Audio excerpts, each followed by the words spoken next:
Hello, everyone, and welcome to session one of Star Trek Valhalla. Hopefully, you enjoyed that opener. And joining me today are five of my friends that are going to be playing the command crew of the USS Ragnar, a brand new Intrepid class vessel that's recently been launched at Starbase 123. But enough out of me, the Game Master Dare Wolf.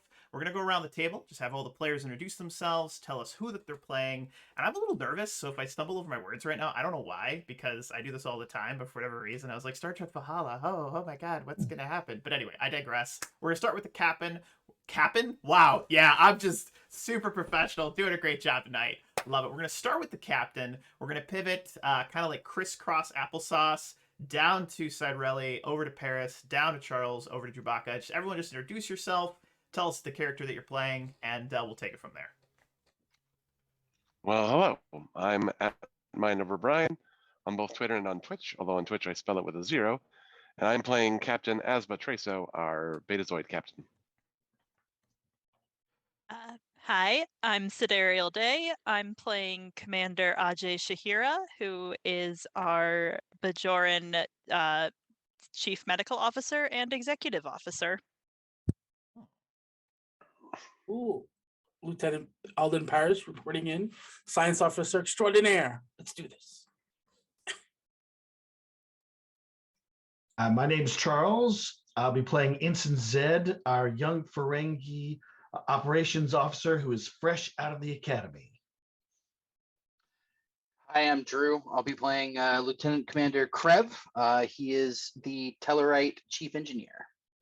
And of course, as previously stated, I am Dare Wolf, the Game Master, who will be, I guess, setting the voyages for these Star Trek Valhallians. Is that a word? Does that make sense? I don't know. I'm filibustering right now before we get started, so I digress. But with that being said, we open our scene with a view of simply the vastness of space. In the distance, you see these far-off stars. We see, suns. We see planetoids.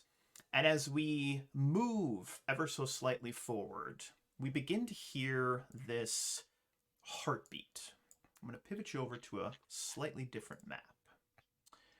And as we hear this heartbeat, we hear at the same time this voice. It sounds very motherly. And it says, "Do you hear me? Do you hear my voice? Good. Do you hear the heartbeat? Do you hear your heartbeat? Good." And as we watch the vastness of space kind of shimmering and just appearing in the vastness, in the void, we see this old, slowly rotating, it looks like some sort of space station or a star base of some kind. And we watch as it slowly turns. And as it slowly turns, we again hear that voice. We hear this heartbeat. And the heartbeat gets a little bit louder and the voice gets a little bit softer. Do you still hear me? Good. Now focus on the sound of your own heartbeat. Focus.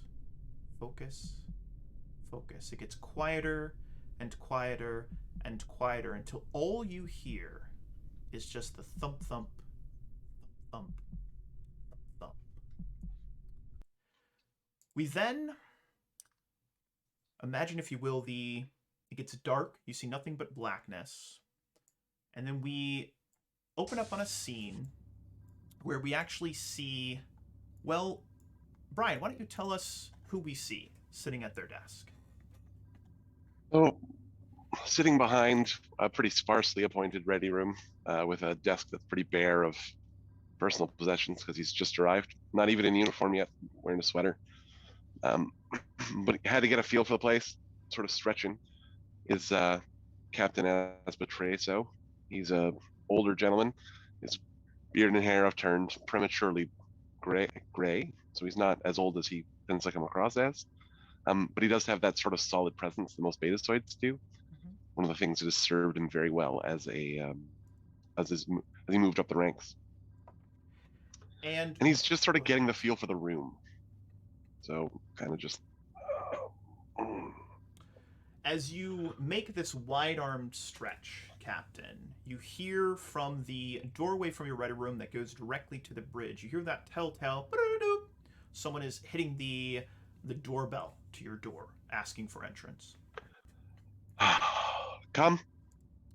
Stepping in very quickly as soon as you say come is someone that you've seen before. This is your administrative adjunct, a Vulcan ensign who has, I guess, aspirations, you could call it, of eventually becoming a commander or a captain herself. She steps in with a hurriedness, it almost seems out of character, and she's carrying a small data pad with her. And as she steps in, she takes a seat. Captain, it is good to see you. Are you well? Yes. Thank you, Ensign. Very good. I have several concerns I'd like to bring to your attention, namely about how to put this, some of your choices for the senior staff aboard the Ragnar. Ensign Grelick, it's not ordinarily the job of an ensign to question their captain's choices, but considering our unique situation, I'm happy to answer your questions. Just heads up, you may want to phrase those requests a little more casually in future. Captain, is it not protocol for an administrative adjunct to be direct and to the point?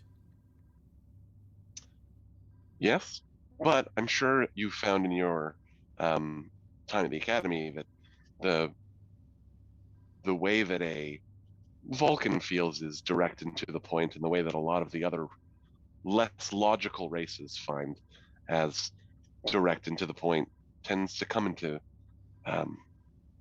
conflict to a certain extent, and Vulcans tend to come out on the wrong side of those more often than not. Just got to give some leeway to we more emotional species. You watch as Ensign Greylick seems to actually really absorb what you've just said. Her expression, there's no frown, there's no smile, there's just a intensity on her face. Her eyes just look forward, almost as though they're looking past you, and then she simply gives you a nod and says, I will take that under advisement, Captain. Thank you, as Excellent. always, for your advice. Now, with regards to my concerns, I'd like to begin with... Captain, it seems a bit illogical for a first officer to also take on the role of... And she actually stutters for a moment. She actually pauses, kind of stumbling over her words, which is, again, is a little bit out of the ordinary for a Vulcan as well as for her. But for someone to act as both chief medical officer as well as the first officer on a vessel, is that not I believe the phrase is, conflict of interest, Captain? I can't imagine any way that it would be. Most of the time, the chief medical officer and the executive officer of a ship spend a lot of time communicating with each other about the status of the crew, medically and more moralistically. No, well, the morale of the crew, is what I mean. But in this instance, I think you'll appreciate the logical efficiency of having both roles filled by one person, eliminating that need for communication. She leans back in her chair, almost slouching ever so slightly, as she absorbs what you've just said. And as she sits there thinking, we actually transition. Imagine that we kind of zoom out the window of your ready room. We pivot up and over this beautiful Intrepid class, the hull of which is not that telltale, not that classic kind of gray, dullish kind of gray that you see on most ships. It's a little bit darker, almost looks black from your perspective. But we zip up and around, and we go down a couple of decks, and then we go into a window where in this office, we notice that we are now on the sick bay of the Ragnar. But sitting in the main chair of the chief medical officer's office in the medical bay, we see this green-skinned nurse-looking person, and they are sitting back in their chair, kind of doing a little spin in the chair, and just humming a very delightful kind of like happy tune to themselves and going, Chief Medical Officer. And at that moment, entering in through the doorway into the medical officer, chief medical officer's office, we see Commander Ajay, go ahead and describe yourself for a moment, if you would, or what's the expression on her face? Well, Commander Ajay is a Bajoran woman who, like most Bajorans, she's got the paw earring and all that. She's got dark hair that is currently loose. And she looks a bit like she's not quite sure what to make of this new place that she's found herself in. You notice in this moment that the gentleman sitting in your chair is facing the opposite direction and has a small little hypo spray in their hand. It's just kind of like lazily flipping it through their fingers, so back and forth, kind of like you would a pen or a pencil, just flipping it back and forth. And leaning back, they actually put their feet up on the desk, this small little desk on the side, lean back and go, Chief Medical Officer Hagen. God, that has a really nice ring to it. And they lean back, do a little flip with the hypo spray, put it in their pocket, and then take both their hands and put it behind their head, and just leans back and goes, "Ah, yeah, I could definitely get used to this."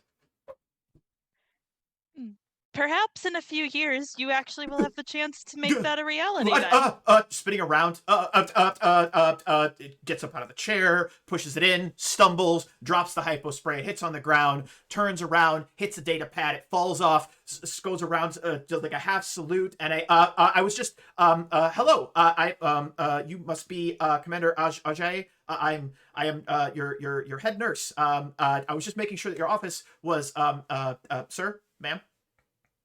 At ease, Nurse Hagen. At ease. Yes, ma'am, sir, ma'am. Yes, of course. First shipboard assignment, Nurse Hagen? Yes. Well, shipboard. Yes, sir. I was previously actually stationed at the medical facility on Starbase 123, and when a posting came up, I'm talking too much, aren't I? I'm sorry. Do you want? Fine, I asked. Oh, yes, of course. Do you want the room to yourself? I can make sure we have enough medical tricorders. I'm sure everything's fine, Nurse how are you? Hagen. By the way, is this your first? No, of course not. Why would it be your first posting? It's only my second time being posted shipside. That's really, and that's wow. Okay. That's great. So, am I in trouble? no, not at all. Okay. Unless you think you've done something you should be in trouble for, Nurse Hagen. No. I don't think that's true at all. But then I wouldn't worry too much about it. Oh, good. Dropped your hypo spray, by the way. Oh, yes. And then Nurse Hagen goes to lean down, and as Nurse Hagen leans down, they bang their head on the desk, and you hear a thunk, and then he falls down behind the desk, disappearing from your sight. Oh dear. Bad case of nerves. No response. Commander Ajay will approach the desk and look behind it to see what happened. You see a unconscious and slightly drooling Nurse Hagen laying on the floor with a nervous expression on their face. And we're actually going to make the first roll of the game. If you'd like to, you can go ahead and break out your medical tricorder, double check and see if we've got a maybe a concussion or something. But he is definitely unconscious at this current moment, unfortunately. So I'm going to have you roll a medicine. Yeah, you're going to roll a control and medicine. Difficulty on this is actually going to be a 0. I'm going to try to get you guys a couple pieces of momentum here. So go ahead and roll a control medicine. And what are your focuses? I don't really have any that I think would be appropriate to this, other than xenobiology, maybe. Yeah, absolutely. I would allow it for sure. So what you'll do is on your character sheet, you're going to go and you're going to click on control. It's then going to pop open a little window, and then you're going to select the drop down medicine. You'll hit submit. Then you're going to select 2d20. Whenever you make a standard regular old check, you always roll a base of 2d20. There are things you can do to increase the number of dice you roll. You can spend momentum, you can give me threat, etc. But for this check, I'd say probably just do the 2d20. 2d20. Once you Okay. have that selected, you hit submit, and then it's going to say applicable focus for this one because you do have xenobiology. You're going to click yes and then hit submit. Okay. First roll of the game, 3 successes! Holy schmolians in a Wow. handbasket. So what's really cool is Brian, since the captain is taking care of the momentum, you're going to go ahead and grab 3 momentum. So every time you beat a difficulty by, X number of successes, so you needed to get, this was a difficulty 0, pretty simple to just do a quick scan, see if that person has a migraine or a concussion or something. And you got 3, which means you get 3 momentum to spend in the future. So as you move in and go next to Nurse Hagen, who is currently very unconscious, you notice that Nurse Hagen currently has a concussion and is unconscious. But realistically, maybe a couple of moments, Nurse Hagen will likely wake up. Or you could give them a stimulant, your choice if you want to wake them up, or just let them rest on the floor here at this moment. Why don't you take a rest for a bit then?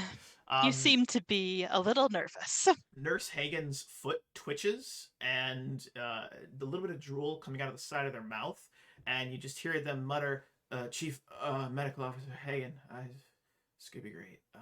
In a few years, yes, dear. Just completely passed out on the floor, slightly drooling, small little puddle next to their mouth on the fresh carpet of your office. But as that all takes place, we actually then fade away. We zoom out the window of the medical bay. We zip up and over, and we actually go back into the ready room where we see once again the captain next to his administrative adjunct. And you see her nodding her head, and imagine, if you will, Captain, that you've been continuing the conversation you were having earlier. You've given a couple of pointers likely on why this makes sense, and she goes, I do see, Captain, though a bit unorthodox, the logic in your choice of first officer and chief medical officer. Efficiency.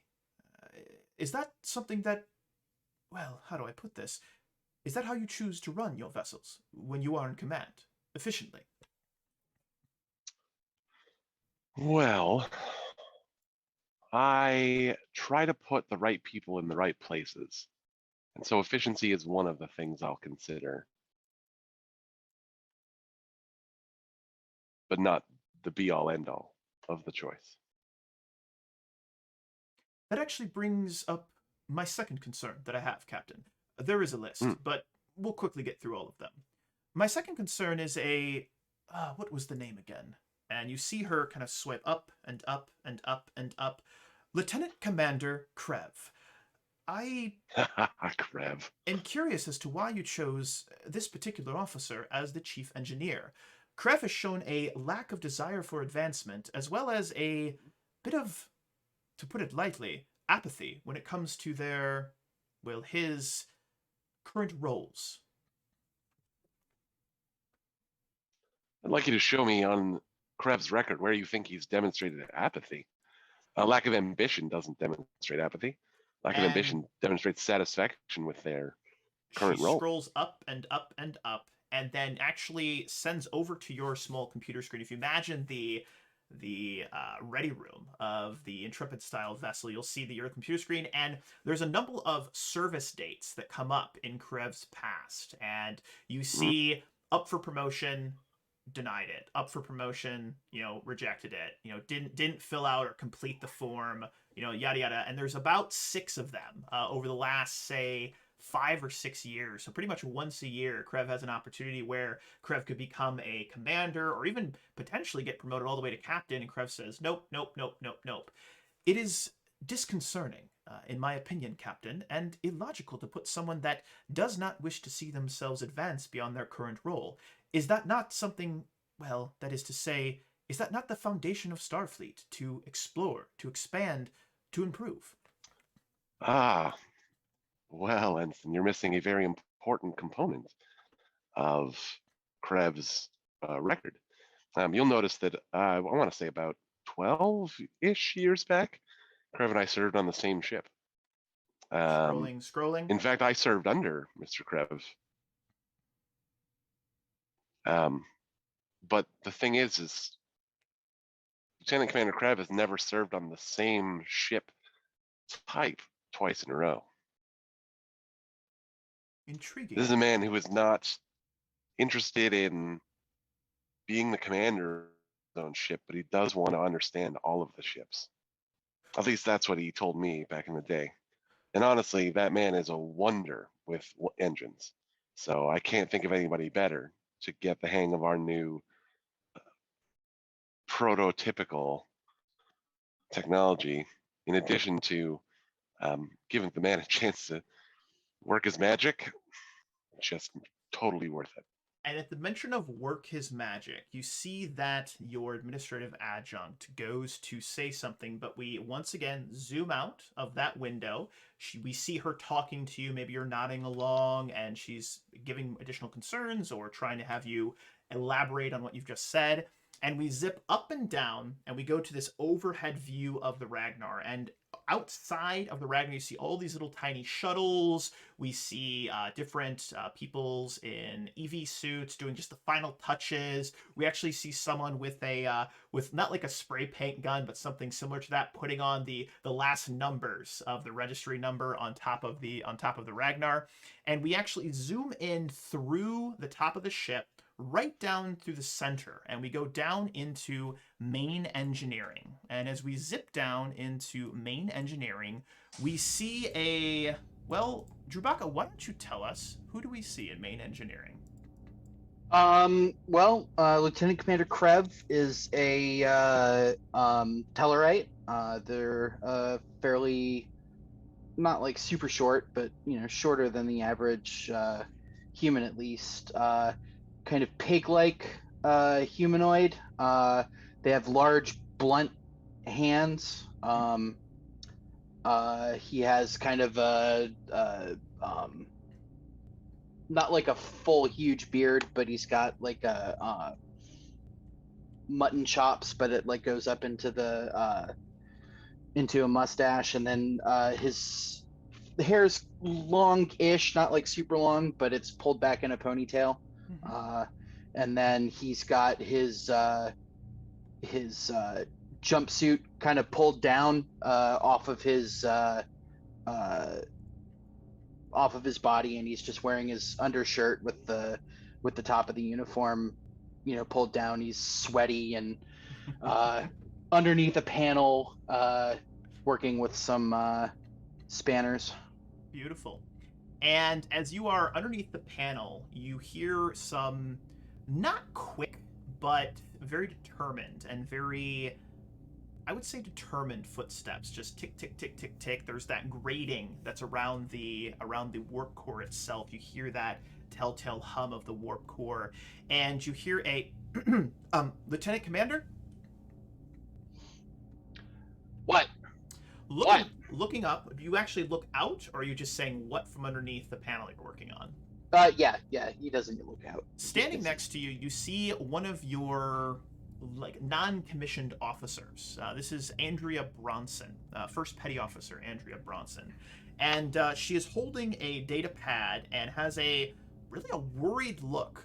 Maybe not worried, but more of confused look on her face. She says, "Lieutenant Commander, I'm not sure if this is something I should be concerned about, but in Subrelay 42, there's this weird power draw, and I can't quite determine where it's coming from. I was hoping maybe you could help. I've run every diagnostic I can think of, and I can't find the source of the power drain. I don't know what's going on."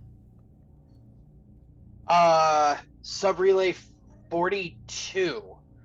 And he goes back, and he doesn't ever pause. Like, you hear like some scanning from like a tool, and he sets it down, makes a couple more like thinking noises, and then he says, hold on. Have you tried extending the positronic flux of the secondary isometric relay? I don't mean to sound. That was the first thing I tried, Lieutenant Commander, and it changed nothing. Could you You just see look him at these- actually. Go ahead. He actually like kind of pauses, like he stops moving, and like you can kind of see him nod his head in. Okay, cool. Commander, Lieutenant Commander, excuse me, sir. Could you just take a look at these readings? It's really weird. And she's going to try and hand you a data pad. Yeah, his arm like comes out. What I'm going to have you do is you grab the data pad and bring it to yourself. I'm going to have you do a reason and engineering, and then just tell me what focuses do you have? Damage control, shield systems, warp drive, transporters and replicators, improvisation, and fusion reactors. I'd give you warp core on this one. Honestly, I'd give you warp core on this. You definitely have a focus. Now, the difficulty on this is actually going to be a 3. These readings, they're weird. It's as though just your first impression. It's as though there's something on the ship that is drawing an inordinate amount of power, but nothing on the specs. And believe you me, you've been over the specs. I mean, you want to understand this thing as much as possible, I assume. And I'm not trying to put words in your mouth, but you want to understand how this vessel works.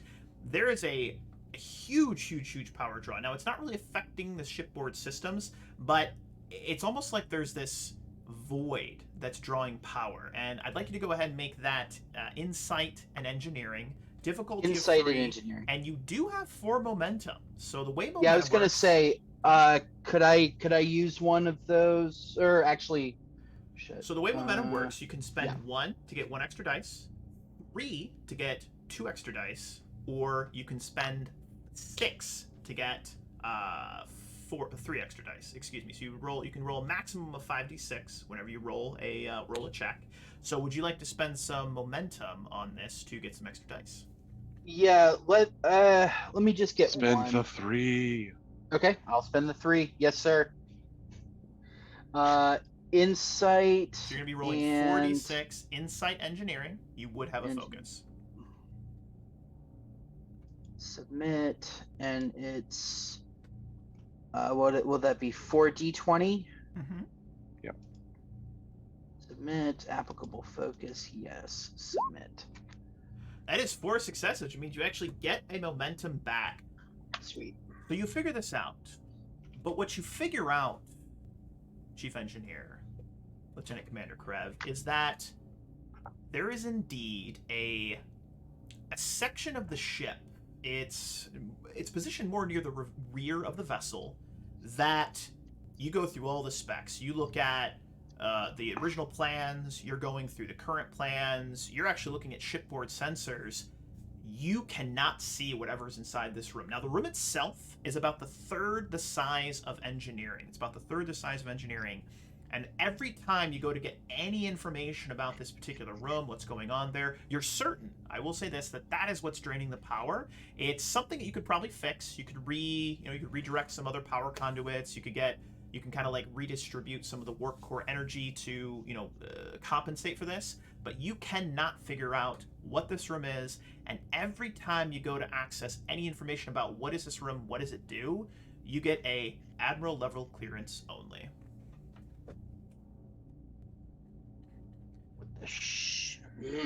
Lieutenant Commander, did you get to the point where it's saying it won't tell us what's Admiral in there? level clearance? That's the one, yes, sir. I didn't want to get in trouble. I'm sorry if I did something I wasn't supposed to do. No. Okay. Good. Well, I guess we need a captain on this one. Should I go get the captain, sir? He reaches up and he reaches up and hits where his badge is supposed to be, and then realizes that he doesn't have his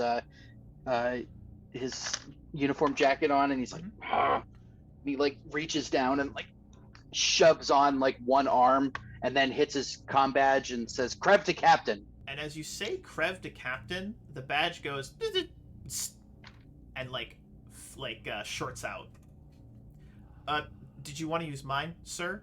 And I think that's a great moment where we're actually going to transition away from the scene for a moment. We're actually going to go back to the ready room with the captain and his adjunct, continuing their conversation about the different crew member choices that the captain has made. And Captain, your adjunct, she seems to be getting not excited, but this intensity that she walked in the room with, these questions that she had, seem to be becoming less intense, I would say. She pivots over to the next officer on her list. There is another officer, sir, an ensign that you've chosen for Chief of Operations as well as Chief of Security. I assume that the duality of the role is once again for efficiency, sir. Is that correct? Yeah. Also, one of the few applicants we had that pulled a double major in the academy, I think. Interesting, Captain. Is it the fact that this ensign chose a double major, or the fact that this ensign is... Can you elaborate, Captain? I'm not sure I understand the choice still. Well, see, sometimes you look at someone's record and you think, that's an officer I want to see in action. And so Ensign Zed is fresh. We are talking about Ensign Zed, yeah? Correct? Okay, good. I was like, wait, let me make sure I'm talking about the right person. Yes, Captain. I'm referencing one Ensign Zed. Excellent. Well, so I read through Ensign Zed's, as I imagine you would term it, rather meager records. But you'll notice that everybody at the academy couldn't say enough glowing things about him. He seems to have managed to, what do I want? Straddle the difference between Starfleet values and Ferengi values in a way that I find quite intriguing. That plus the work ethic required to maintain a double major at the academy these days, I had to see what this kid was capable of. Interesting, Commander. Excuse me, Captain. I think I see the logic in your choice. And at the mention of I think I see the logic in your choice, we actually zoom out again, same window, same transition scene, as we've all come to love and enjoy. And we actually zoom all the way out from the vessel, and we see a shot of Starbase 123. And I'm going to go ahead and just put you guys on there. And I couldn't find a good map for this one, so we're just going to use a little bit of theater of the mind. All right, we're just going to use a little bit of theater of the mind. You can see the Ragnar off to the side there. But we see a, well, Charles, why don't you go ahead and describe Ensign Zed to us here? Who do we see? So you see a young Ferengi officer. He's his uniform is sparkling clean and pressed. All Starfleet uniforms are pretty much like this, but his is somehow impossibly even more so.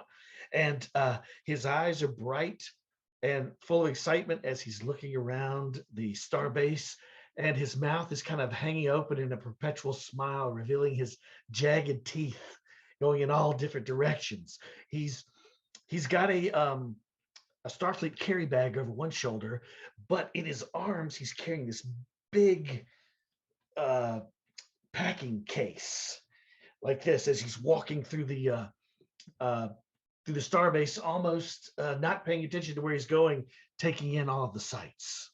Beautiful. And imagine, if you will, Ensign Zed, that you are seeing it's almost like an airport. You are walking out, you've just gotten off a shuttle, you are aboard a small Miranda-class vessel, actually the same vessel that you see here on the, just below on that big dome kind of circular area, and you've stepped off, you've been walking around, going off the little like walking treadmill things that you can use to the walkways that speed you up, and you see a young looking officer dressed in red, so it's security, and this officer is very hurriedly walking towards you, and you hear this very thick New York accent. Oh, excuse me, pardon me. No, get out of the way. No, that's my commander over there.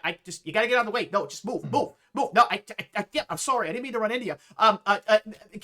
Commander, Ensign, Mr. Zed, you're Zed, right? Hi, Danny Bradish here. And this young non-commissioned officer comes running up to you.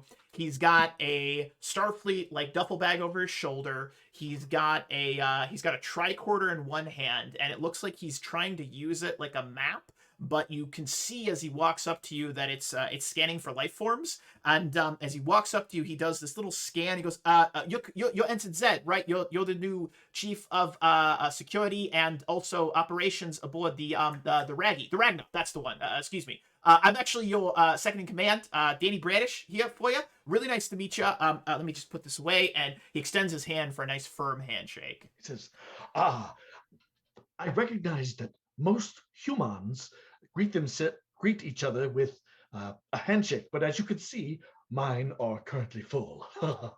Right. Sorry. Right. What's good to meet you. Okay, so this is gonna sound really bad. Do you know where the Ragnar is? Because I have been wandering this docking bay for the last 45 minutes, and well, I've been too nervous to ask, but I saw you, and I mean, how many Ferengi? Sorry, that's probably rude. I'm getting off to a bad start here. I hope all the other, non-commissioned officers aren't doing as poor of a job as I am. But we're gonna get through this. Yeah, you were gonna say something. I'm sorry. I do this thing where I keep talking when I'm nervous, also when I'm lost. That is quite all right. If you could just reach into my bag here.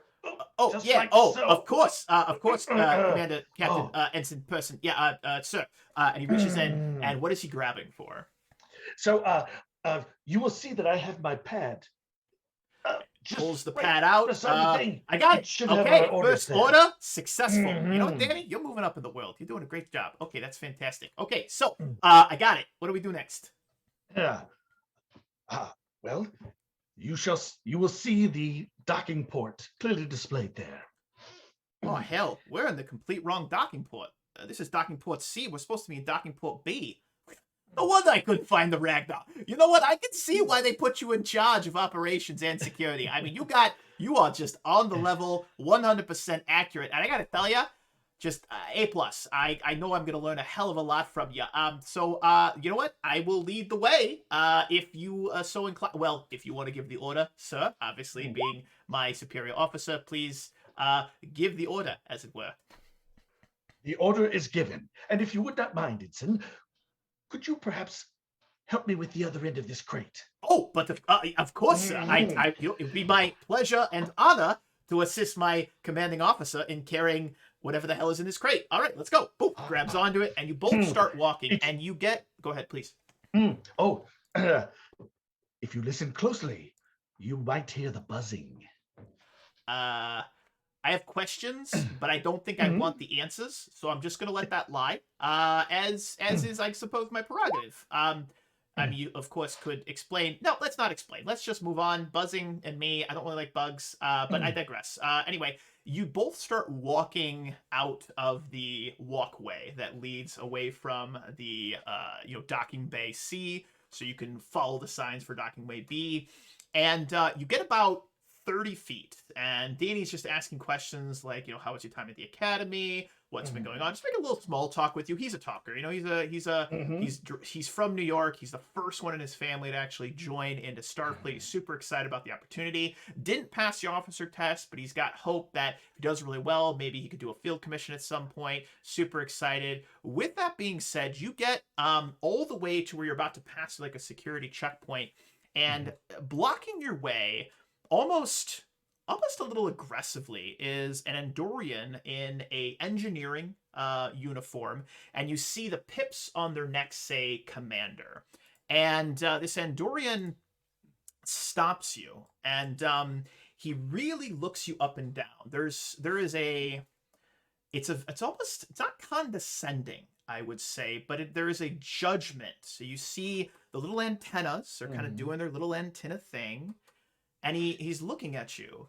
Zed snaps up to attention proudly, displaying his jagged teeth and standing as straight as he can. How may I be of service to you, Commander? At ease, Ensign. You are one of the command crew of the Ragnar, are you not? That is correct, and I am most eager to prove myself in that position. Fascinating. I have something for your captain, and I'm a bit short on time. Could you deliver this data pad to him for me, please? But of course, you have come to the right person. And as he passes you the data pad, you see that the pad itself is locked down, meaning that you couldn't open it. It's actually got a password. It's encrypted. And he hands it to you. Post haste, Ensign. That is an order. Uh, ah, please forgive me, Commander. But might I have your name so that I may relay it to my to my captain? It'll all be in the file. Carry on. And he's going to walk away. And as he walks away, Danny watches him, waits for him to be out of an earshot, and he goes, "That guy was an asshole." Oh, not at all. I think he was conducting himself as a proper Starfleet officer. He was yeah, succinct, sure. he was straight to the point, and gave me direct orders which I can follow proudly. Come, this is no doubt a very important message for our captain, and we shall see it into his hands. Right. As you command, Senior Officer Ensign Zeb. Zed, right? Zebby? Zed? Do you have a nickname that I should be using? Probably not. We're not on a first name basis yet, are we? No, it is fine. Oh. Zed. Simply Zed. Zed. All right. Well, Zed. Come. Let's. This way, Danny. Yes, that it's just Danny. You can call me Bradish, Brady, whatever you want. Yes. It's fine. Good. That is what I said. And we watch as Danny. the two of you going off. You're trying to say Danny. He's like Zeb, Zuby, Zadi. He's just saying his names. And at a certain point, maybe you figure out that he's just being silly. But it's his nerves. But the two of you walk off and make your way towards Docking Bay B, where the Ragnar is currently docked. And then we zoom out. We go back over to the Ragnar. So there's a window that you can actually see the Ragnar as you're walking down these walkways. You see the Ragnar. And we zip back over to the ready room of the Ragnar. And once again, we see the adjunct, we see the captain, and the adjunct is actually taking notes, typing into this data pad. And the adjunct says, "Captain, I believe I am truly beginning to see the logic in your, how to put this, emotional choices when it comes to these crew members. You seem to be following a mixture of both emotion and, as previously stated, logic. This does, however, bring my last concern to, well, to put it lightly, the forefront. One Lieutenant Paris. I would assume that I don't need to bring... The Paris name has it has certain connotations that come along with it. Is it wise to bring someone with that name aboard a vessel? Speaking about emotions." Well, I'm sure you're familiar with the politics of Starfleet, even if none of us find them particularly tasteful to speak of out loud. But I was not the first in line for this captain seat. However, I did want it. So I pulled a few strings, and as a condition, Admiral Paris had a stern talk with me about pushing his son's son to filling more of his potential. And honestly, I reviewed the boy's record. I shouldn't even call him a boy. I reviewed the man's record. He's a damn fine science officer. I don't see what there is to push him to achieve. But as a kid, we've got to bring him.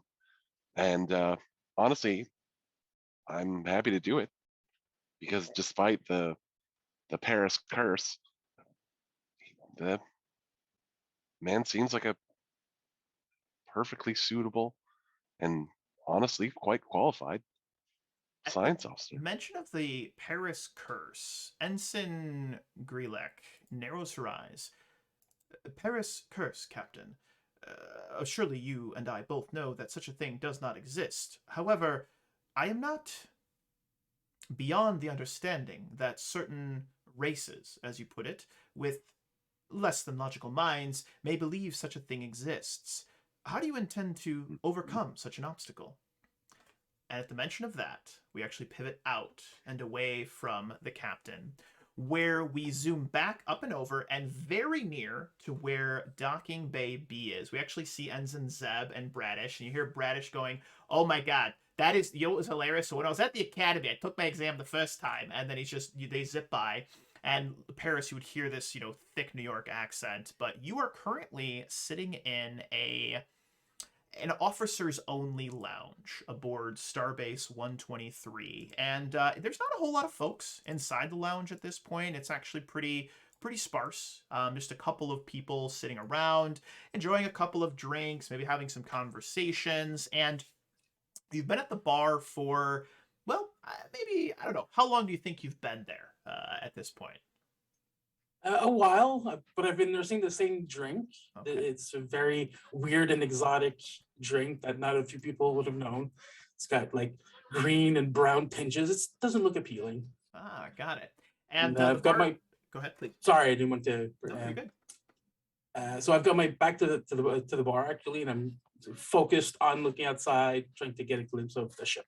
And from where Very you're vivid. at, you actually can see the nacelles of the Ragnar. You can see a couple of those small little, not repair ships, but like, ships that are doing the engineering, some final touches, etc. Getting the ship ready to launch. I mean, it's not even an hour away from being prepared to launch. It's pretty much ready to go, and they're just doing that final once over to make sure everything's good. And the bartender comes over, and he's doing that classic, I've got a rag, I'm wiping down the bar counter. I've done this same spot 8 times already, but I gotta look busy because that's what we do in the future. We look busy. Future busy is good. And he's wiping it down, and he leans in.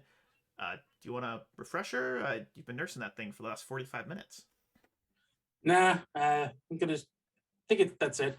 Gonna have to head in soon. First assignment? No, it's just it's the right one. The right one. It's I don't mean to pry, but can you elaborate? see those beautiful nacelles right there. Oh, the new Just a trumpet tip. class one that just got launched. You're Yeah, on that ship? see that's freedom. That right there. That's freedom. Sure. I mean, to some it's freedom. To others, it's. Oh God, it's lukewarm. Oh, Yeah, that's why I mentioned let me get you some ice. And he's gonna grab the glass and he's gonna, walk over, does one of the little scoops. It's the future. They could, I suppose, just use replicators, but they've got actual ice here. They got an ice machine. It's good. So he takes it, he's gonna get the ice. And as that's happening, a woman enters in. She is wearing ensign pips. Low-ranking officer. She's wearing blue for either science or for medical. You're not exactly sure, but she enters in, and as she enters in, she actually not necessarily locks eyes on you, Lieutenant Paris, but she does a quick survey of the room, looks at each and every person for a moment, and then lingers on you for about 2 seconds longer than everyone else, and then not sauntering, but just kind of very carefully and purposefully walks over and grabs the stool right next to yours, and then leans on her elbow, puts her chin on her fist, and says, "You look lost." I look lost. Ensign, I'm getting my freedom. I'm not lost. Freedom. You said freedom, is that right? Yes, ma'am. Freedom from what? From this. From the starbase? Sort of. Kind of. And at the mention of sort of kind of, the bartender comes back, sets the drink down, goes to say something, looks at the girl, looks at you, puts his hands up, and then walks away. And she takes her face off of her fist and looks at the bartender. "I'll have what he's having." And the bartender says, "Absolutely, ma'am," and goes back. I wouldn't do that. She looks over at you. "And why not? I assume you're drinking to freedom." To freedom, then. Bartender comes back, pours the drink. She takes it. And she lifts it up and she pauses for a moment. And she's really giving you the eye right now. And it's not an aggressive eye. It's not a rude eye. It's a "I think I recognize you" eye. And you can tell, Lieutenant Paris, that she wants to ask a question. She's been a little playful here, and maybe she's starting to get a little nervous in this moment, but she wants to ask you a question, and it's just on the tip of her tongue. You can see her lips open slightly. You can see her tongue start to form the word, but she stops. I'm going to give you a moment to either respond or let the silence linger for a moment. Say it. You're a Paris, aren't you? What gave it away? I guess talk about freedom, or I mean, you kind of look like your father. I actually served under him at one point. Everybody served under my father at one point. You're funny. You're assigned to the Ragnar, aren't you? Yep. Me too, actually. Ensign Minerva, Minnie. That's nice to meet you, sir. Part of the science meet you. staff, and, well, I suppose you'll be my commander. She lifts her glass and goes to clink it with yours. It is the most exotic foul facial I've ever drank, unless She she's goes used to to it. knock it back, sniffs it. Her face contorts into one of, what the hell is that? And then slowly sets it down and says, maybe a little bit too much freedom today. I hope you don't mind me speaking freely, sir, but do you know much about our mission? It seems, well, speaking candidly, just go and explore the Shackleton Expanse. I mean, that's kind of vague. I mean, I know that's what Starfleet's about. Don't get me wrong. I mean, I love science. I majored in it at the academy. I hope to eventually, well, be where you're at one day. It just seems... You don't want to be where I'm at. You want to go further, upper, higher. You do it. It's fine. Well, I mean, what do you mean further up or higher? You're going to be one of the commanding officers, part of the bridge crew on a brand new ship. I mean, lieutenant or not, that's impressive. Always do better. That's what I always say. Is that wisdom, sir? The best I got. Fair enough. Could I get a gin and tonic? Thanks. And then the bartender goes, yeah, absolutely. He's already actually taken the glass and is coming back with her drink order. She leans back again, and she just looks at you for a while. And I'd like you to actually make a check here. And the check is going to be an insight and science. Difficulty on this is going to be a 2. And then what are your focuses? That have to do with science, all space stuff. So stellar cartography, astrophysics. That's pretty much it. Okay, just go ahead and roll the check then. No focus. Let's see what you do. Right. Science. 2. What's the difficulty on the check? 2. 2. I mean, Symbol, you want extra dice?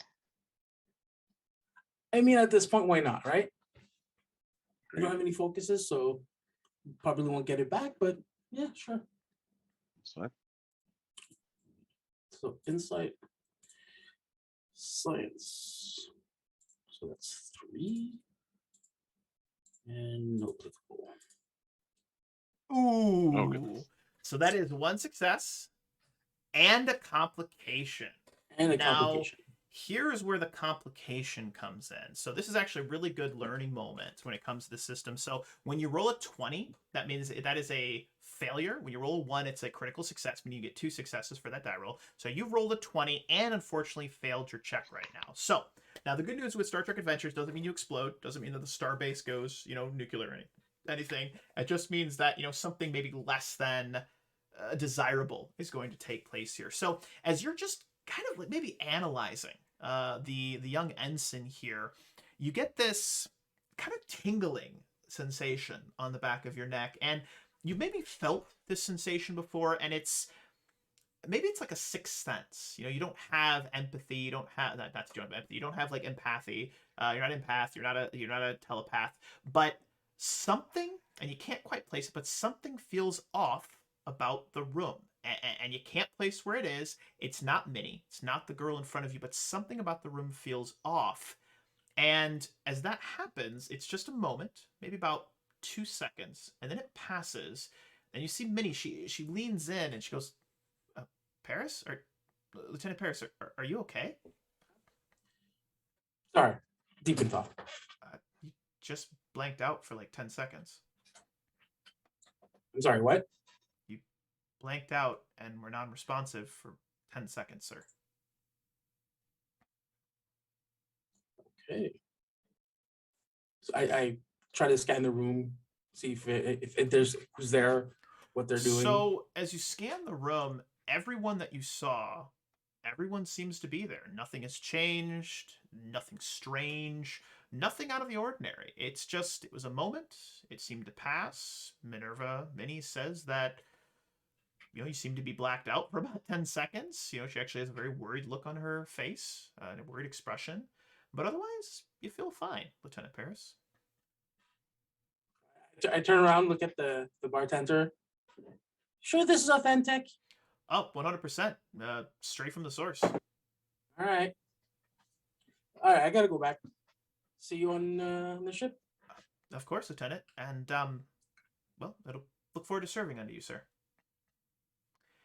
And Paris, as you exit the bar, I want to give you one more chance to kind of pick up on, well, whatever is going on right now. But as you begin your exit, once again, you see out of the view port these large, beautiful windows that give a beautiful view of all the different docking. You can see shuttles moving around. You can see different ships docking and leaving.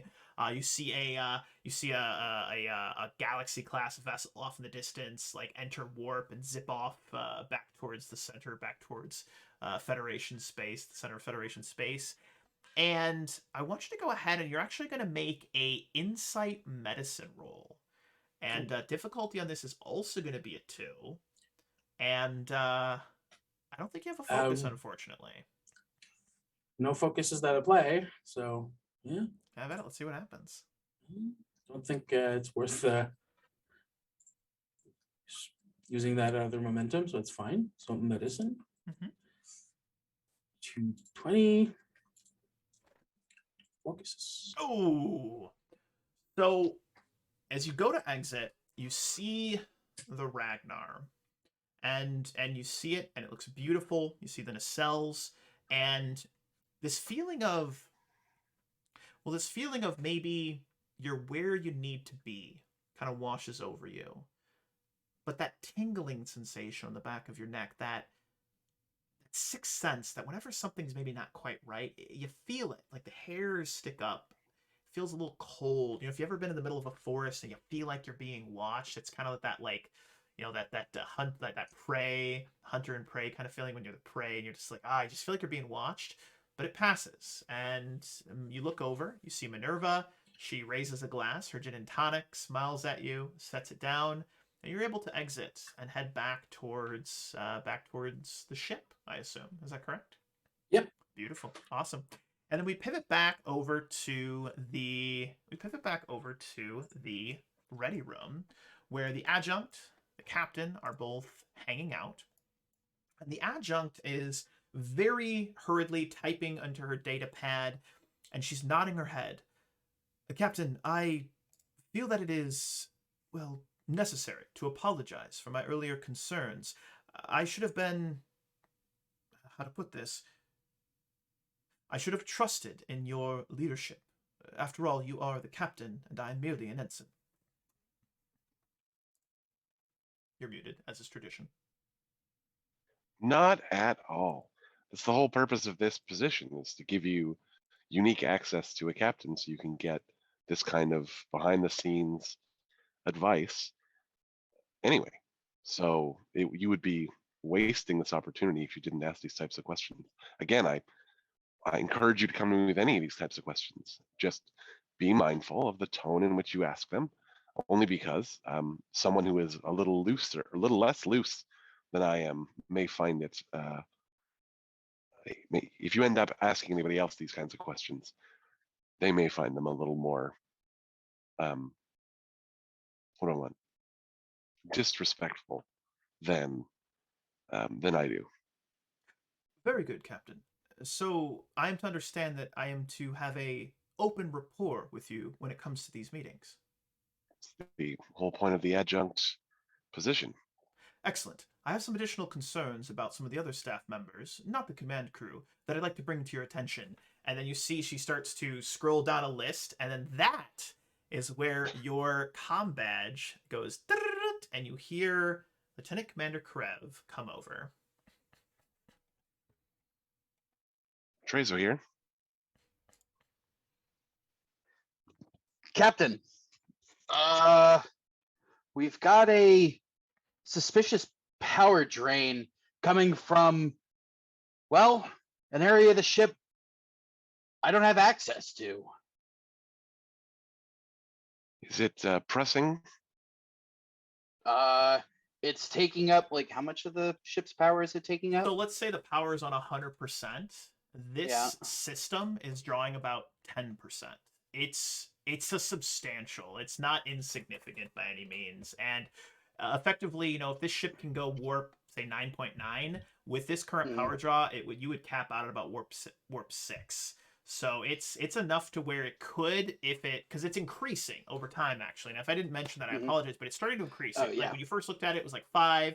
It's been about 10 minutes. It's up to about 10. And it's not increasing as exponentially as it was, but it's getting a little bit higher, and it's starting to creep up more and more. So whatever this black box is, this black hole in the middle of the ship, not an actual black hole, just in case everyone's nervous, so just, yeah.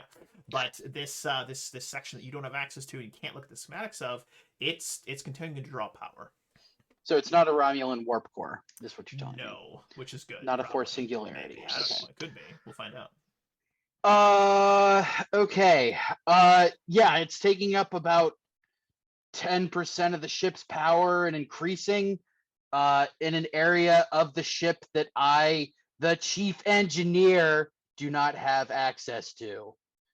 As a matter of fact, this section of the ship is under Admiral only access. Admiral. Here, All hold right, on. Krev, Do you give me. have a pad? I'm gonna send Send him it to my ready room. Okay, I'll send it to his desk at his ready room. So what you see, Captain, as you get this information is just, a series of schematics of the Ragnar. You see, all the different decks, just tick, tick, tick, tick down the list. And on deck 10, which is a couple decks below where the warp core is, there is this, again, about a third the size of the engine room. But there is this section, it's literally, you see hallways, you see labels on rooms, and there is just this black square. It is a perfect square, and if you do a 3D view of the ship, you see that it is just a perfect cube, and there's one entrance into it. It's locked down. Even you do not have access to this particular room, and it says Admiral level clearance only. All right, Yeah, Krev, I'll look into it. Yeah, let me I'll know. get back to you in a couple minutes. Ensign, you'll have to excuse me. It looks like we're having our first mystery. Oh, of course, Captain. I will send you a list of my additional concerns and follow up with you at a later date. Again, Sure. Captain, I look forward to serving under you on our voyage. And she gets up, Thanks. walks out, heads off, and exits back on to the bridge where you see a number of, maybe Shift B officers are starting to set up. They're checking systems. You see there's a couple of engineers that are just doing the final run-throughs, checks, etc. And she disappears. And Captain, I'm curious, how do you begin to investigate this? The first thing, we're still near the station, right? You are still docked with the station. That's right. So actually, I think the first thing that Trezo would do is run a bunch of scans on that section of the ship, right off, just to see what is like, what is there, what's going on. Absolutely. So your first couple of scans, but I'm going to make you make a roll for this. They're just showing the same information that Lieutenant Commander Krev had provided to you. The power drain, it's now up to about 11%. But anytime you begin to try to make a deeper scan, try to maybe see what's inside or figure out what's going on, the computer comes back. Access denied. Unable to comply. And this goes on for maybe a minute or two as you're trying different methods to investigate this black box in the ship. There is another beep.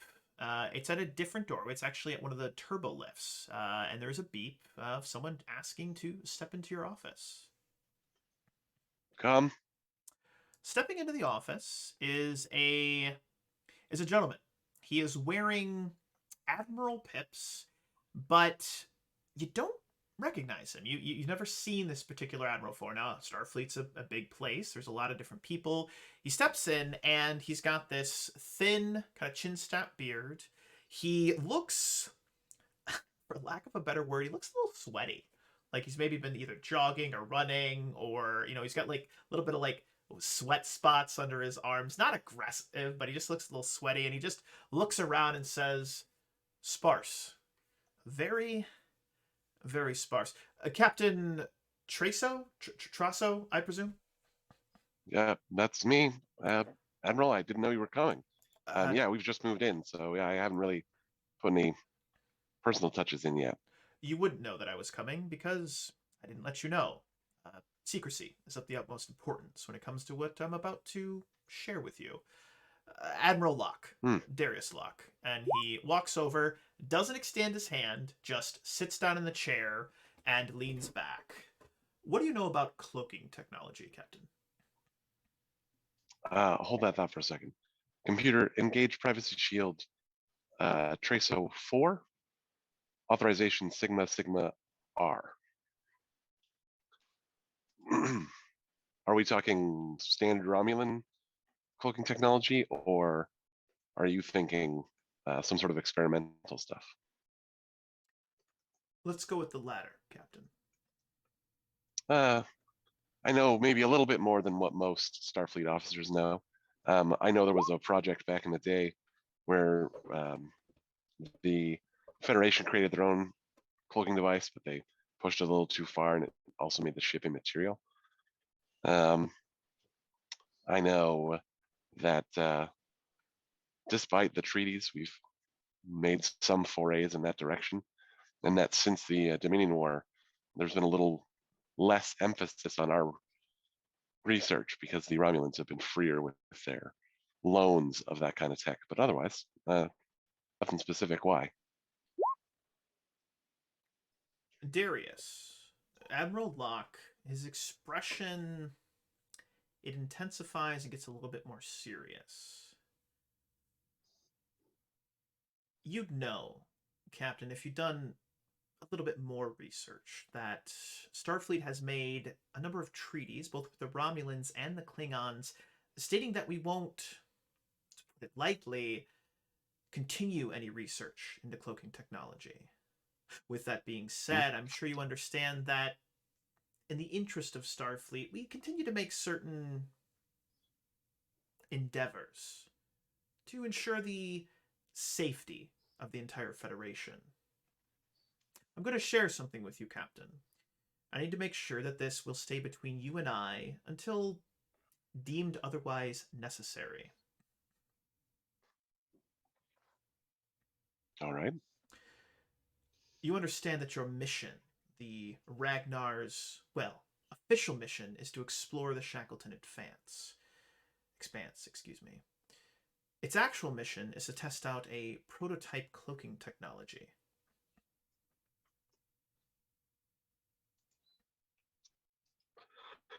Is that going to be a problem, Captain, for you? It might not be a problem for me, but I imagine you're going to have a pretty miffed engineering staff. I'm assuming that the cloaking device is the thing causing a power drain on my systems already. The Admiral actually starts to look a little nervous. Not nervous, but a little concerned. What do you mean power drain? We have a cascading power drain occurring from a certain area of the ship, brought to my attention by the chief engineer already. Damn and it, since Commander Obso said he took care of that. Son of a... I'm going to give you access. Since the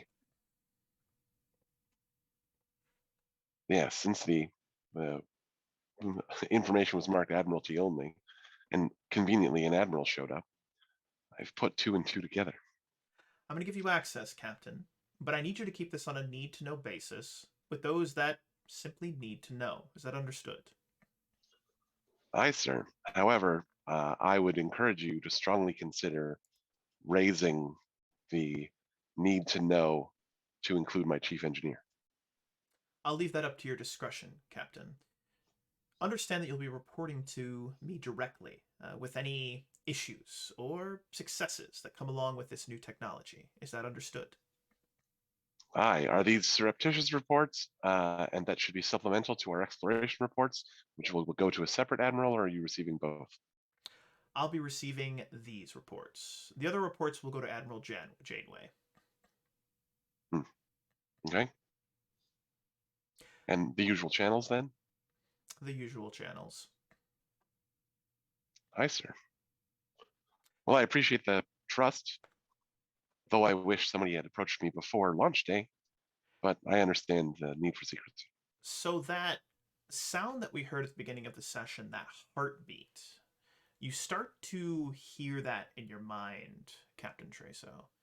And that voice, that motherly voice, you can hear it it sounds like it's in, a room that's in another room, that's in another room. So it's behind numerous doors. You can just barely hear it. But I want you to go ahead and make a insight medicine check. What focuses do you have? Persuasion, composure, infiltration, astronavigation, team dynamics, and experimental technology. I'm going to let you use an infiltration. And your difficulty on this is actually going to, normally it would be a difficulty of 2. I actually have this really cool resource called Threat, which as the game master, I can spend to make checks more difficult. I'm going to go ahead and drop 3 Threat to increase that difficulty from a 2 to a 4. Oof. Well, in which case, what is this roll? Sorry, what am I rolling? What am I rolling about? You're rolling Insight Medicine, Mm. and there is Oh, something. right. This is to reach out This to is the. to reach out to that voice that you're hearing, and I want to All right, see if I'm either gonna. you overcome that quote unquote blockage, or perhaps it's a little bit too strong to hear it. I'm gonna spend our momentum to get the extra dice. Okay. Yep, do it. Ooh, I actually don't.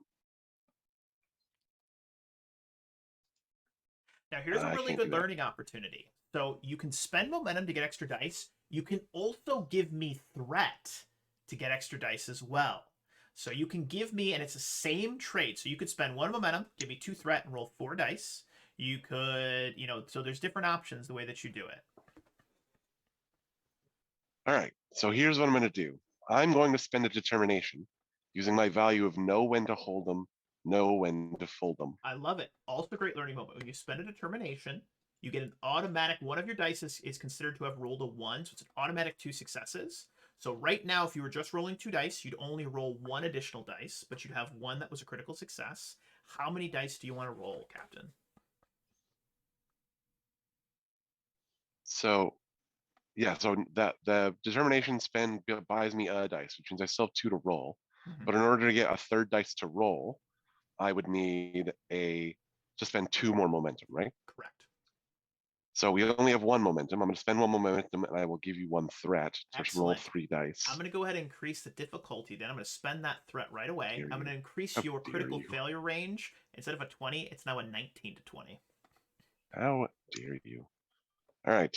So I have 1 crit success, which is 2 successes, and then thank you, Karkora. Yes, I do know when to walk away and know when to run. The problem is that you can't put that much in your values. All right. So with the applicable focus, gosh, golly darn it. Here we go. Oh! My insight medicine is not great. That was a process. So that voice. What was you increased the crit range? All right, no, the crit any fail of those range are crit is, fail? I don't think so. 12 and a 14. No. So unfortunately, that voice, that motherly voice, you can hear it. It's a very, very far off. And as you try to focus in on it, you can hear and you can feel this concern, but then that heartbeat, that thump thump, thump thump, thump thump gets louder and louder. It almost sounds like, if there were 3 doors, it was a room inside of a room inside of a room. That heartbeat is moving through each door, and then all you can hear is that thump thump thump thump thump thump, and it actually starts to give you a headache, and it physically starts to like hurt, and your mind starts to feel a little blurry to the point of where you almost feel like you need to like keel over or like bring your hands to your temple. But I'm gonna let you describe how you react to that. So before I move on any further, I just want to mention I have the veteran talent, which means that once I use Roll spelling a determination, I challenge then dice? get to roll a challenge dice, and if I roll an Effect, boom, you get your effect, determination right back. That is a I get that is a 2+ effect. You get your determination right back. Nice. Very nice.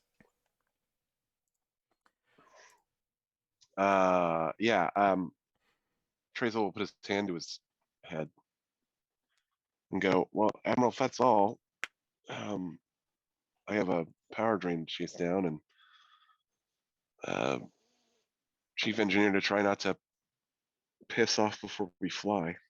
Sounds like you've got your work cut out for you. Good luck, Captain.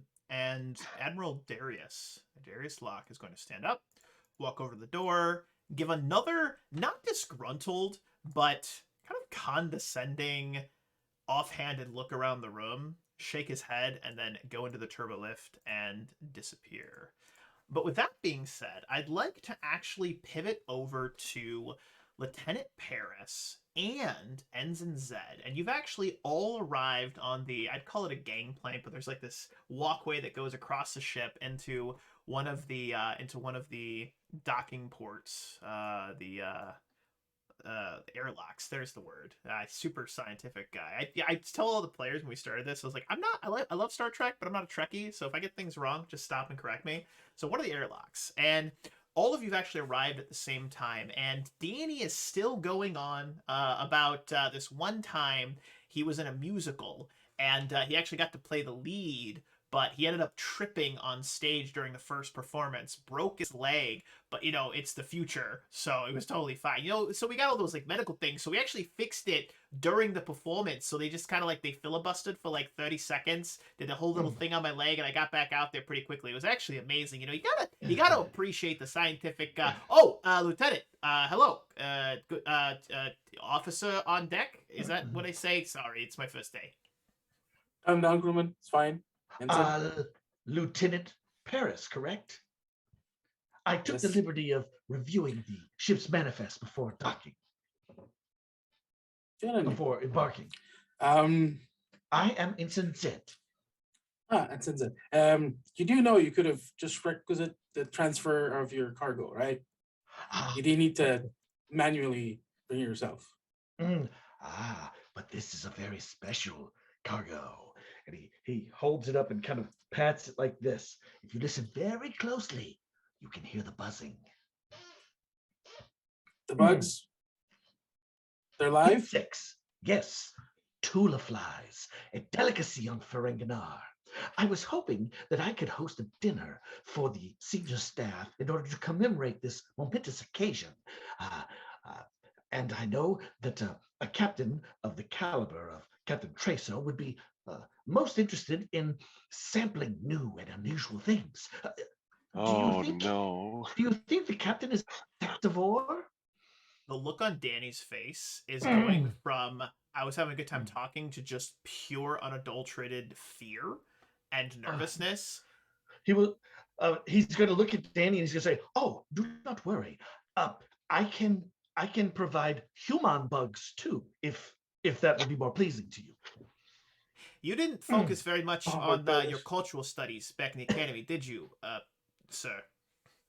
Oh, as a matter of fact, I did. There are bugs represented on all the planets of most of the species upon this vessel.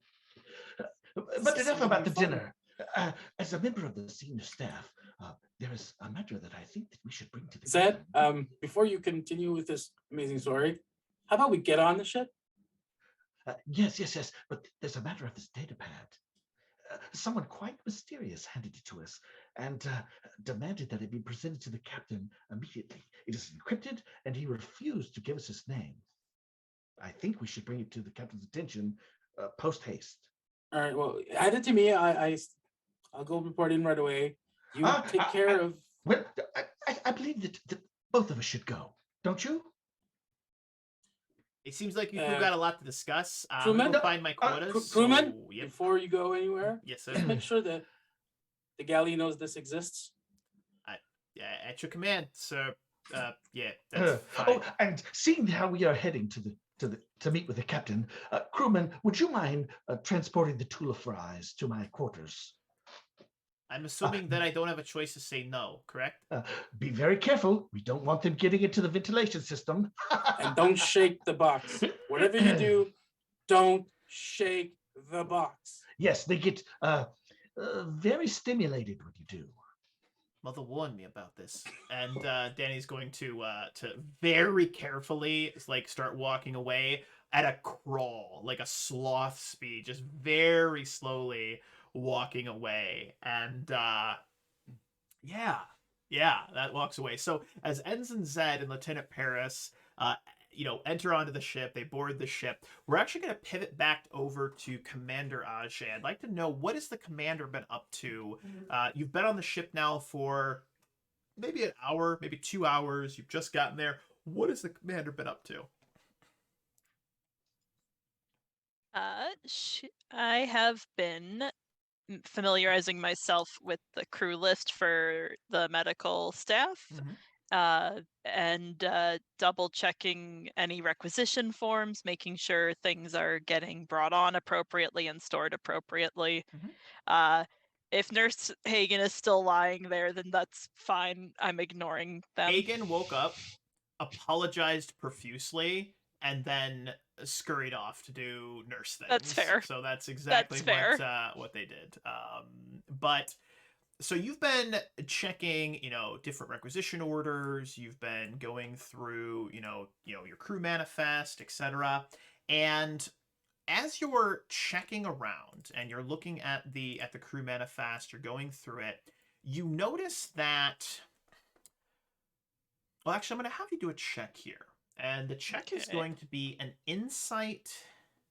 Actually, we're going to make it command and con. Command and con. Difficulty on this is going to be a 2. All right. How do I select 2 of these then for selecting a discipline? Oh, I'm sorry. Did I screw up and say the wrong thing? Let me just pull up the character sheet. Command and con. Oh, I'm sorry. No, you can't. I'm sorry. I meant to say insight and command. Forgive me. Okay. There we go. There it is. All right. I did it. Fixed it. Insight and command. Okay. And what are your focuses? For command,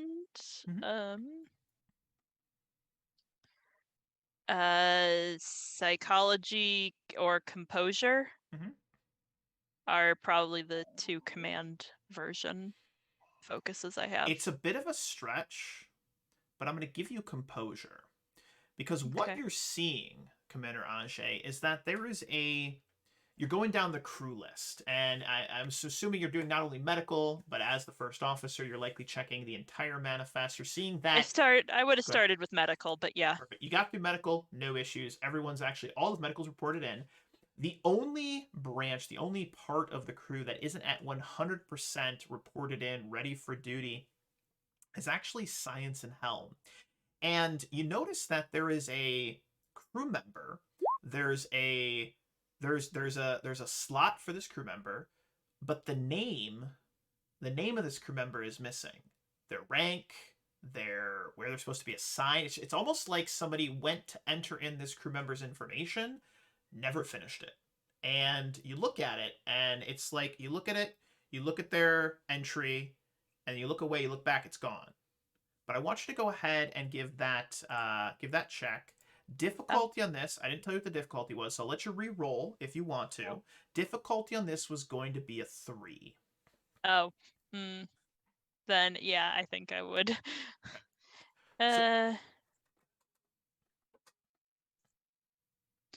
So that determination thing that that the captain used, how does that work again? So determination we use in a couple different ways. Oh, actually, Brian, why don't you take this one, please? So at the beginning of the session, everybody starts with a determination, and you can spend it by applying one of your values to whatever it is you're trying to do. Okay. And there are some options as to what you can do with a determination spend. So one of the options is what I did. Bless you. But there's some other things you can Noodles. spend your determination on. Okay. Sorry, I'm just trying to find the reference. You can actually spend your determination to re-roll like a failed check. That's one of the determinations. You do have to call upon one of your values, though. So whenever you spend determination, you're required to call upon your value. You can also, if you don't have determination, you can also challenge a value. So for example, let's say one of my values was to boldly go. I'm doing something that's risky. I'm going to say, hey, I'm going to call upon my determination. I'm going to say that I'm going to boldly go, and I'm going to spend it to give myself those 2 free successes. You can also say, hey, I failed my check. I'm actually going to challenge my value of to boldly go. My character is not feeling so bold right now. They're actually nervous, and they're less relying on that kind of, intrepid, daring, I'm going to dive into the unknown, and they're actually falling back on some old training and kind of maybe being a little bit more reserved about how they're approaching this. And then you would erase to boldly go and then replace it with something that's kind of the opposite of that value. So at this point, you have an option where you can spend that determination to re-roll, or if you want to, I'll let you start from the beginning again because I never gave you the difficulty. I think you did, and I just hit roll before you, because I think you said 3 at the towards the beginning. Perfect. It's fine. No worries.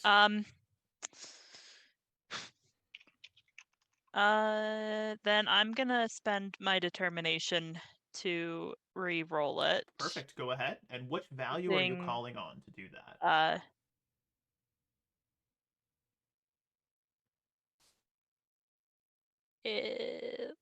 Let's go with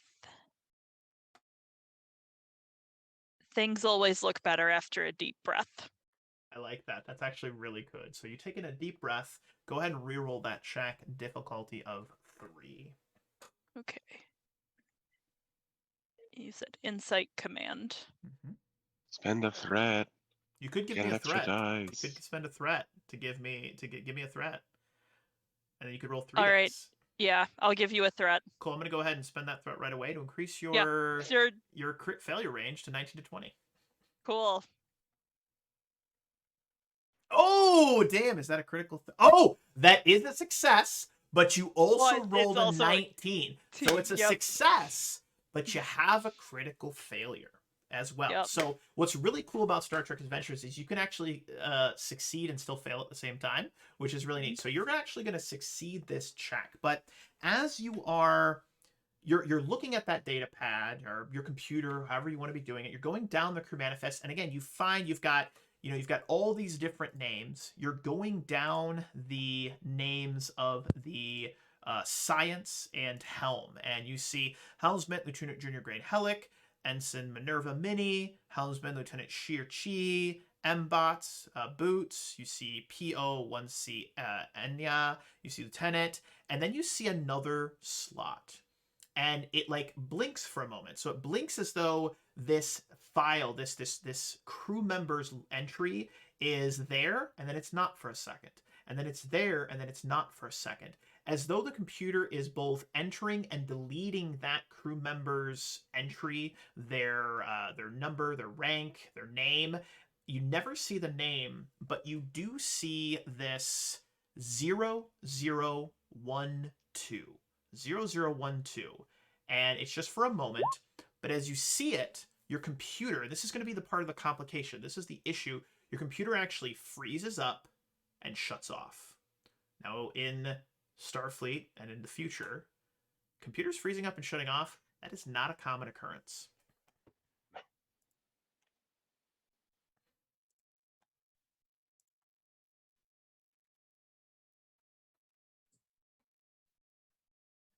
You're muted, Mimi. As of course I am. So she's going to reach up and tap her comm badge. Medical to engineering. Is there something going on with the computer system right now? Are you guys running checks? I'm muted too, aren't I? No, I'm not. Yay. Krev is on his way to the black box. I don't know if you saw that in my I saw thing. He responds, oh God, it's going for the computers now. And that is exactly what the complication is. So the power drain has gotten to the point where it's at about 20% power, and it's starting to affect certain systems. And unfortunately, one of those systems, one of those areas of the ship that is currently being affected is the medical bay. And at the same time as Lieutenant Commander Karev says, oh crap, it's affecting it, the lights in the medical bay flicker and then go out, leaving Commander Ajay in complete darkness, save for those running lights, those emergency lights on the base that operate on a different power system. And what we're going to do is we're actually going to pivot away from Commander Ajay. We're actually going to pivot over to Lieutenant Commander Karev. You've gone down the turbo lift. You've made your way to that deck with the black box on it. And do you have anybody with you? Did you bring any other crew members with you, or are you just going yourself? Yeah, I brought the petty officer that had brought me the issues. Okay, perfect. So you're bringing your Bronson. You're bringing Bronson with you. Is that correct? Okay, perfect. Yep. Awesome. And then I also grabbed like an engineering kit. Okay. Very good. So as you make your way down to this hallway, and unfortunately I don't have a really good image for this area, so we're just going to kind of have to go back to Theater of the Mind. I'll just do a nice little overshot view of the Ragnar. You can see a couple of the characters there. Let me actually grab the Lieutenant Commander as well so we can see him. So it's you and Bronson, and as you've been walking down this hallway, Bronson has been going over the schematics, going through different subsystems, and she's saying, Lieutenant Commander, it's starting to affect, oh God, it's hit the galley. I'm starting to get different reports coming in from pretty much every section of the ship. We've got to stop this, or else the ship's going to completely drain itself of power within the next 45 minutes, sir. Yeah, I can see that. And he faster, just moving faster and faster and faster. Mm-hmm. He's actually he's at that point. He's actually running. And if you imagine, if you will, Bronson picks up. She's a few paces behind you. You're moving very quickly. You're going down one of those long hallways that you'd see on Voyager, and you pivot, and then you come down this. It's in the heart of the ship, right in the center. You go down this long hallway, take a left. You start heading down, and you get about halfway down the hallway. You can actually see there are these two. Normally you have those kind of gray doors on all of the rooms that slide open. The doors of this particular room are, you guessed it, pitch black, completely black. They've got no identifiable markings on them, just black doors, just complete, sealed shut. You get within about 6 feet of that, and you collide with a force field. I need you to go ahead, and we're going to make a fitness and security check to see how much this affects you, because you probably didn't expect that force field to be there. No. Difficulty on this isn't going to be bad. It's just a difficulty of 2. And what are your focuses? Hold on. Fitness and security. I imagine my shield systems would probably be. I'm gonna allow it. Yeah, absolutely. It's a little bit of a stretch, I think, because you're actually working with the shield systems. I mean, you're colliding with one, but I like where your mind's at. I really do. I think that's really good.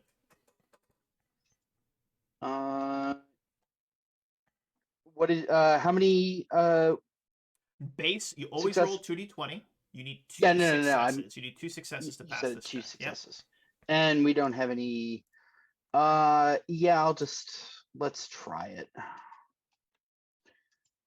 Yes, I do have a focus. Oh, damn. So you are running from behind you. You actually hear Bronson go, Lieutenant Commander, there's a force. And then you are propelled back, landing on your tuchus. Your head starts to throb. There's a little bit of a burning sensation, and you're actually going to take 2 points of stress. So stress is kind of like HP when it comes to this system. Good news is it's not going to knock you out. It's not going to really do anything other than give you a splitting headache, and maybe you got a little bit of a little energy burn mark on your forehead. But there is a force field right in front of you right now that is blocking you from getting any closer to that black door.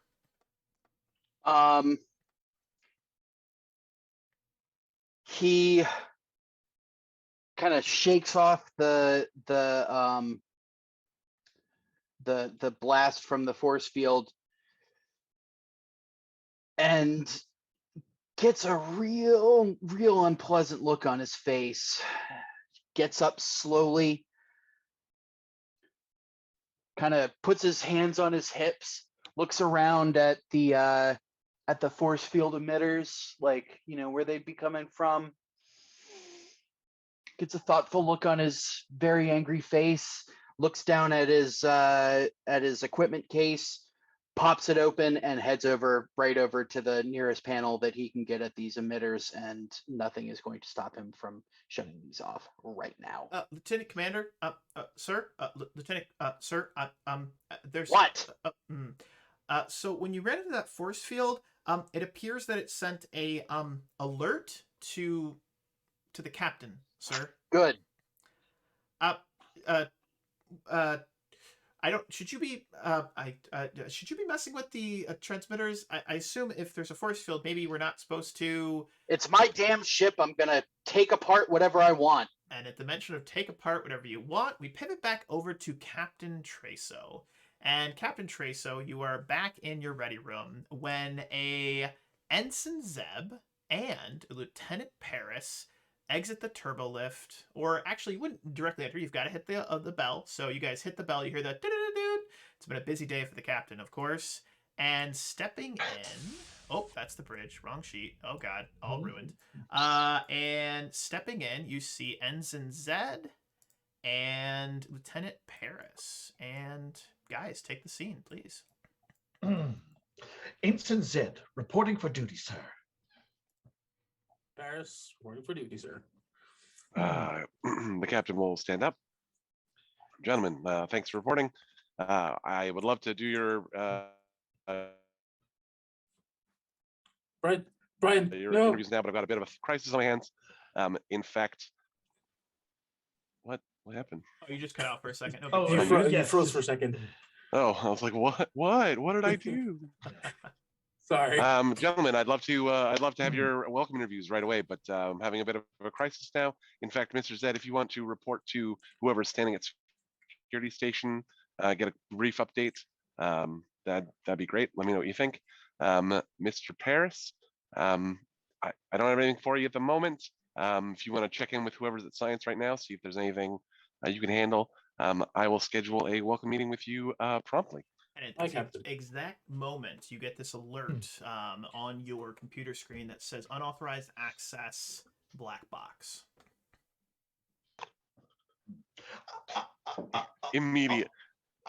Immediately, the captain's like, Yeah. Tracer to Crab. Yeah. What do you want, Cap? Report to my ready room immediately and stop disassembling the I'm shield busy. emitters. What? No. Sorry. Fine. Ensign said, did you have something else? My apologies for the interruption, sir, but I have something of the utmost importance that may or may not be related to this current crisis. Oh. A mysterious Andorian commander upon the station gave me this pad, which is encrypted, by the way. I didn't try to look into it. I would never do anything like that. But Zed, hand the man the damn pad. He said that it was for your eyes only, Captain. And he refused to give me his name. Very, very suspicious, sir. Well, it's one of two things. Either it's an old friend trying to play a prank, or it's a secret message from an ally, hopefully. Pass it over. Gentlemen, I will appreciate your circumspection about this, and should it be something that I can involve you in, know that you will have my trust in future. Thank you, Captain. Yes. Come on, then. Yes. Start walking to the bridge. Zed will head to the security station. Thank you for your Tracer to assistance, Ajay. Lieutenant Paris. This is Ajay. Commander, if you have a moment, could you come join me in my ready room? I have something that I need to share with both you and Commander Krev. On my way, Captain, since there's nothing else to be done here right now. And I'll expect an explanation of that when you get here. and we pivot just for a moment. We kind of pivot out. We watch as Zeb and Lieutenant Paris take their stations on the bridge. The bridge is, imagine if you will, just the most spotless, beautiful. Obviously, everything in Starfleet is always tip-top, very clean, unless, there are, random explosions because the ship's blowing up, because every panel apparently has, micro detonators inside, but I digress. Rocks. And yeah, rocks falling, right? But you head out, you're beginning your system checks, Ensign Zed, you're doing a crew manifest, maybe similar to what Ajay did, whatever you want to be doing. But I'd like to actually pivot over to Paris as you you sit down at the science station, and I want to ask Paris, have you ever been at the or on the bridge of a vessel at the main science station before, or is this your first time, Paris? No, this is not his first time. He's been probably like a B team or C team a few times, but this would be his first like senior position. So, but he's been at that position So as before. you sit down, Lieutenant Paris, there is this familiarity, but maybe also that kind of excitement that you felt in the past. You know, that maybe like something new, something fresh. And in this moment, that tingling that you feel in the back of your neck every so often, it starts to flare up again. But unlike the last time, back when you were working, or not working, but back when you were in the bar, or the I guess you call it a bar, you know, with Minerva, with Minnie, Ensign Minnie, that feeling, it actually stays. It's actually kind of ever present, and it's not intense quite as it was the first time you experienced it, but there's a little bit of this just tingling.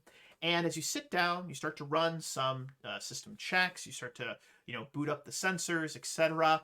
You actually pick up, or that is to say, the sensors start to pick up a very intense energy reading coming from, well, directly in the direction of the Shackleton Expanse. The computer's having trouble because of the nature of the Shackleton Expanse. It's this gaseous, huge nebula, and it's hard to get really good readings. You can't travel very fast through it. It slows down warp channel. It kind of messes with subspace, but the sensors are even still starting to pick up this distant but very intense power spike, or not necessarily power spike, but energy spike is what I'd want to say. I'd like you to go ahead, if you so choose. You can just ignore it. I mean, that's your prerogative. Oh no, as this chief is science officer. exactly like no, this must be understood. Okay, perfect. So I'd like you to go ahead and make a control and science, and what's really cool is the ship is actually going to assist you. So the ship in Star Trek Adventures is kind of like an additional character, and the ship can always assist you. So I'll go ahead and actually roll the ship this time, but in the future, you all have access to the Ragnar, and you can actually roll it. So the ship's going to go ahead and roll sensors. I have the ship pulled up. Then Captain, please, you go ahead and You roll don't it. roll the Captain. ship. Look, I just want to be involved, right? I don't get to roll very often, okay? So I just want to be involved. Give this to me. But you're going to roll excuse me, let me finish my thought. I got distracted because I thought I was going to get to roll something, but apparently, you know, Control Brian and said, science. Get that. How So you're going to roll dare control you. science. Now, the difficulty on this, normally a 2. It's a pretty simple check. But because it is in the Shackleton Expanse, it's going to increase it by 1. And I've got a couple extra pieces of threat here, some tokens. I'm going to spend 2 of those. I'm going to increase that difficulty again to a difficulty of 4. I want to see if you can pick up exactly what's going on. But what? You've got spatial phenomenon, correct me if I'm wrong, as a focus, right? Stellar cartography, astrophysics. It's like the main spacey I'm things going that to I give have. you spatial. I'm going to give you spatial cartography because I think that is going to work. Because you're trying to maybe triangulate where this energy pulse, this energy reading is coming from. Quick Difficulty question 4 on about this. Go ahead. talents. Can I use more than one, or is it limited to? Yeah, absolutely, absolutely. So because I'm using a computer, of course, technical expertise. So I can re-roll 1d20 Oh, nice. because I'm using the sensors, Okay, very good. and I'm gonna bold it, of course. Ooh, gonna give me a threat. 'cause- Okay, I like it. I like it. I like it. I'm just gonna Because hold of that threat. I'm not course. gonna spend it right away like I've done the last 2 times. I'm just gonna hold that threat.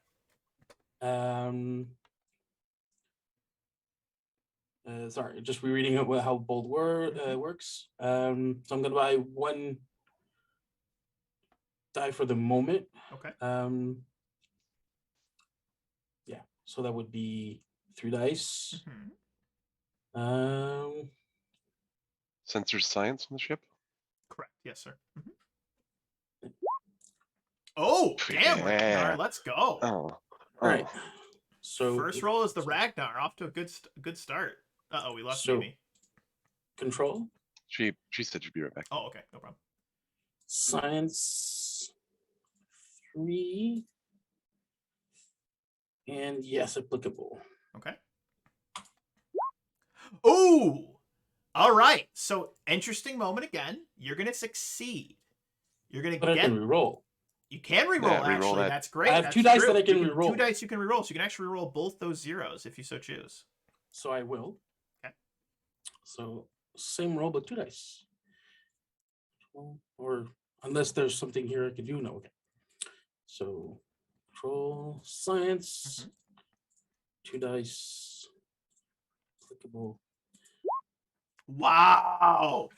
There we 6 go. successes. So crazily enough, you turn those 2 failures, that crit failure, into 2 successes. You actually get 2 momentum for that awesome success. So let's put it plainly. Lieutenant Paris, you're a damn good science officer. And there's all of this interference, all of these this like kind of like fuzziness when it comes to the readings, but you know exactly how to handle this. You start to modulate, you start to, work with the sensors. The Ragnar, this ship is state of the art, brand new. Its sensors are super powerful, and you actually start to identify where this reading is coming from. And it's about a day's travel at warp 6. So it's a ways off. It's a good, decent ways off. It's inside of the Shackleton Expanse. And what I'm actually going to do is I do have, and let me just double check, make sure I do have it. I do have the known space.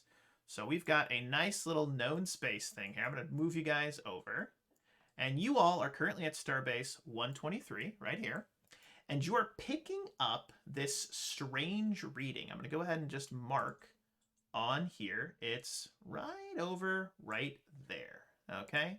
So it's a ways off. It's a ways off. And did it do it? Did it do the thing? Oh, there it is. So it's right there. That's where you're picking up this reading. You should see this little kind of white circle on the map. Okay. So that's where you're picking up that reading. And what you are picking up, and it's strange because based on all known information, there's been other ships that have gone into this region, this section of the Shackleton Expanse. So you have a kind of not a complete map of the area, but you've got a decent idea. What you're reading is a star, a big star. And when I say big star, like the sun, it's about 6 times as large as that, so huge. And it's about to go nova. It's about to go supernova at this moment. You've probably got, maybe a day, maybe 2 days based on your readings. It's still a little bit fuzzy, but this thing's about to go big nova. And because you succeeded with such a resounding success, to use the same word twice, you realize that if this thing does go supernova, the starbase, all the ships here, they're probably in danger. They might be in trouble with the blast wave, the wave that comes out. So do with that information as you see fit. Now, what's also really cool, as the chief science officer, whenever you make a check during a scene, you can actually ask me one free additional question, and I have to answer it honestly. So do you have an additional question other than the information I provided to you that you'd like me to go ahead and answer for you?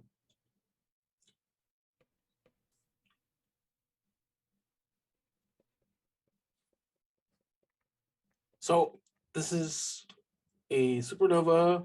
How long you said before? Based on your readings, and the one thing I will say is you cannot be sure simply because of some of the interference. You did a great job. You identified it. You know it is. It's a huge, huge freaking star.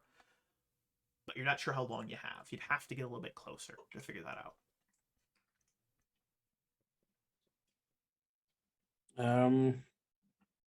No other questions. No other questions? No problem. No worries. And what we're going to do is I'm going to let you sit on that information for a moment. We're actually going to pivot back to the ready room where a first officer and a chief engineer have arrived, grabbed a seat, and take the scene, please. What was on that pad first? Oh, excellent question. So what was on that pad is actually a set of coordinates. And you know what's very interesting about those coordinates? Hashtag no spoilers. They're going to coincide with the same place where a certain Lieutenant Paris just discovered a star about to go supernova. And it simply says, coordinates, investigate. That's all it says. No other names, but like, this is your first mission. You realize that it's got some Admiral level clearance on it, and this is your first mission. You're supposed to go and explore these coordinates. Like, that's your first place of interest. All right. Thanks you both. Whoa, wow, let's try this again. Thank both of you for joining me. I have something Yeah. I need to. What's going on? Yeah, Krev, I'm getting there. Listen, take a breath, buddy. Commander Ajay, I assume you're up to date on what's going on with the power fluctuation on the ship. No, I wasn't aware there's a power fluctuation going. I suppose that's the reason everything in the medical bay shut off, though. Krev, you want to bring her up to speed, please? Mention of medical bay shut off. The lights in the ready room flicker, but don't go out. Yeah, there's a power fluctuation. It's been cascading. Something in a black box covered by force fields that won't let me in, and he points to the burn on his face. Is draining power in the ship, and it's increasing, and that's why medbay is out of power. That's why the lights are flickering, the replicators are down. Cap, what's going on? So it seems like Starfleet intelligence has saddled us with an additional mission, and we have some sort of experimental Yeah, black badges. cloaking device aboard the ship. I'm sorry, we have a what aboard the ship? Yeah. Listen, I'm not any happier about it than either of you, but Wait, no. I get to play with the cloaking device. well, here's where it gets a little complicated. Yes, we get to test this cloaking device, but I don't know how much control we're going to have over it. I assume it's got its own engineering staff, which I know I already objected to. However, what this means is that we do need to get whatever's going on under control. The Admiral who dropped this bomb in my lap sure made a rapid escape before he could tell me what was going on, just that whoever's down there should have a handle on it. But if it's escalating, we're going to need to get someone in there. But I don't want to disassemble the ship, Krev, so I'm looking for other options. Also, this information is on a need-to-know basis, so we can involve as few people as possible.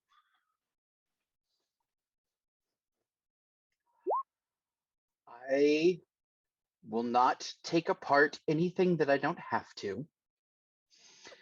But if they don't let us in that box, Krev, why don't we just use the transporters? Then you don't have to disassemble I the didn't shield get to generators. that part yet. But you were already elbow deep in a shield shield dispenser, weren't you? I did. Fine, transporters. Let's do it. Of course. The mention Hi, I'm Krev.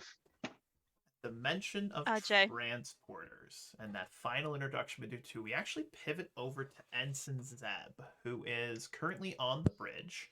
And Zeb, I imagine you've probably gone straight to your command station, which is both kind of weapons and ops at the same time. We have it set up, and I'm going to move you over to, and you'll have to forgive me here because I have all of the other crew members on here, so we're just gonna pretend like they're not here, and by pretend I mean I'm just gonna send them to the lower level so you can't see them anymore. But you're there. It's kind of sparse on the bridge right now. Other than you and Lieutenant Paris, you see that there's just a couple of other lower, either non-commissioned or lower officers, etc.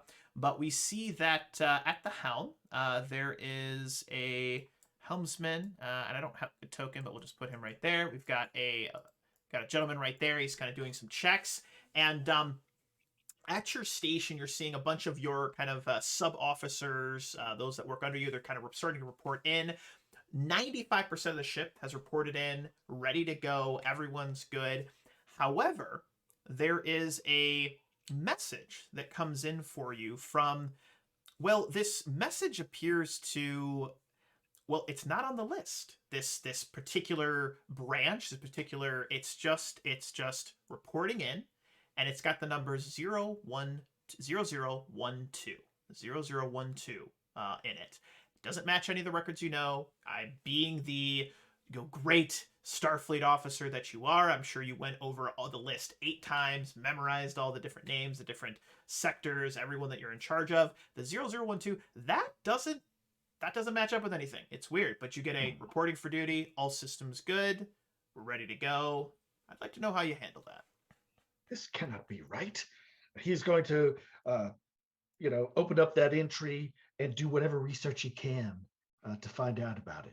Also, are there reports coming in of the power drains and all of that? You stuff are as getting well, some too? reports. I'm actually glad you brought that up, Ensign Zed. Thank you. Mhm. So you're getting reports. Sure. So all systems ready, like as far as personnel. But hey, we're having some weird power drains. The sonic showers are off in the corridors. For your first day, you're getting a lot of not complaints, but hey, can we get engineering over here? Something's wrong. About half the ship at this point, and Lieutenant Commander Karev, just to fill you in, it's about 45% power drain. The ship's actually starting to show some signs. It's starting to show some issues at this moment, is what you're seeing. But Becoming increasingly angry. I'd like to know how you handle that, Ensign Zed. So Zed is going to try to reallocate emergency power to the security systems and to life support, just to make sure if those experience a power drain, other power sources will be rerouted to them to try and keep them up, since they seem most vital to him. So what I'm going to have you do then, Zed, I've been saying Zed, sorry, Zed. What I'm going to have you do, Zed, with a D. Sorry, I'm still thinking Danny Brandish over here, sorry. So, Ensign Zed, what we're going to do is we're actually going to have you roll. You've got a couple options. So you could do simply a controls engineering to try to reroute power. You could also do a command check. You could try to maybe like order some other teams, since you are the ops person. You could maybe give some orders, delegate as it were, to try and get some power rerouted. I'd like to know, how would Zed with a D handle this situation? Well, Zed really wants to prove himself useful, so he's going to not delegate in this instance. I love and it. he's eager, but sometimes too eager. So he's going to try to do it himself. What focuses do you have, Zed? So Zed has negotiation, computers, investigation, shipboard tactical systems, emergency medicine, and black markets. Which of those do you think you could sell me on? Well, computers might be used to reroute the instructions for power distribution. I like it. I'm going to allow it. You can use that as a focus. I like it. I'm going to say yes. Continue. So is that control plus engineering? So it's going to be control engineering, yep, with a focus. And difficulty on this is going to be a 3. It's not easy. Okay. It's not your specialty. The ship power also. Even the computer is starting to show signs. So maybe you're asking the computer for help, and the computer is like, systems authorized. Rerouting power. So you're getting those kind of things. So even the main computer is starting to show signs of lack of power. And does the focus add an additional die? So what the focus does is, when you roll, so you've got the 2 stats. You've got your attributes and your disciplines. I'm glad you asked this question, Charles. When you have a focus, you select yes, you then have a critical range. So normally you only critical on a 1, but if you have a focus, then let's say your control's 11, your con's a 4, and you're rolling your control con, you actually would crit on 1, 2, 3, or 4. So you have a greater chance of getting those 2 successes on 1 die roll than you would normally. Does that make sense? Yes. And so, and the dice pool is just 1d20? 2d20. Normal checks are always 2d20. Always 2d20. I will say, just as a suggestion, you do have 2 momentum. You could spend 1 to get 3d20. Obviously, I'm not going to force you, but definitely something you could do. Oh, let's do it. I love it. Go ahead. So we will 20 and submit. I have focus. I believe. Oh no! No! Oh no! Now, do you have what traits do you have? Do you have cautious? I do have cautious engineering. You do. Perfect. So yes. You spent a momentum, which means you can actually re-roll, I believe, one of them. And I still think that's going to get you a failure, unfortunately. So at this point, I don't think, unless you want to spend a determination to re-roll the whole check, I don't think there's any way you can fix this. All right. Well, I also have untapped potential. would that come into play since So, I spent a momentum? Untap potential, and I have to remember, I'm having a mental block on what that does. I believe that's whenever you spend determination. Oh, a determination. I think is how that works. You can roll for it. I'm having a mental block here right now. Sorry. Super that's okay. professional game master. I think that's here. right. Yeah. Whenever you spend a Let's see. determination, you can re-roll to potentially get it back as well. I think that's what veteran Oh. does. Let's see. If they I'm bought, reading. whenever the character succeeds at a task for which they have to say, first you have to succeed. Okay, But have to also, only when Gotcha. you if succeed, you- that's what it is. Okay. if you bought one or more dice with either a momentum or threat, you can re-roll, or you roll a challenge dice, and then you receive bonus momentum equal to the roll. If you succeed, Mhm. right? But yeah, you would have had to. Gotcha. Yeah, it has to be a successful task. So your options here Well- are to spend a determination to re-roll the whole kit and caboodle, Mm-hmm. or just accept failure.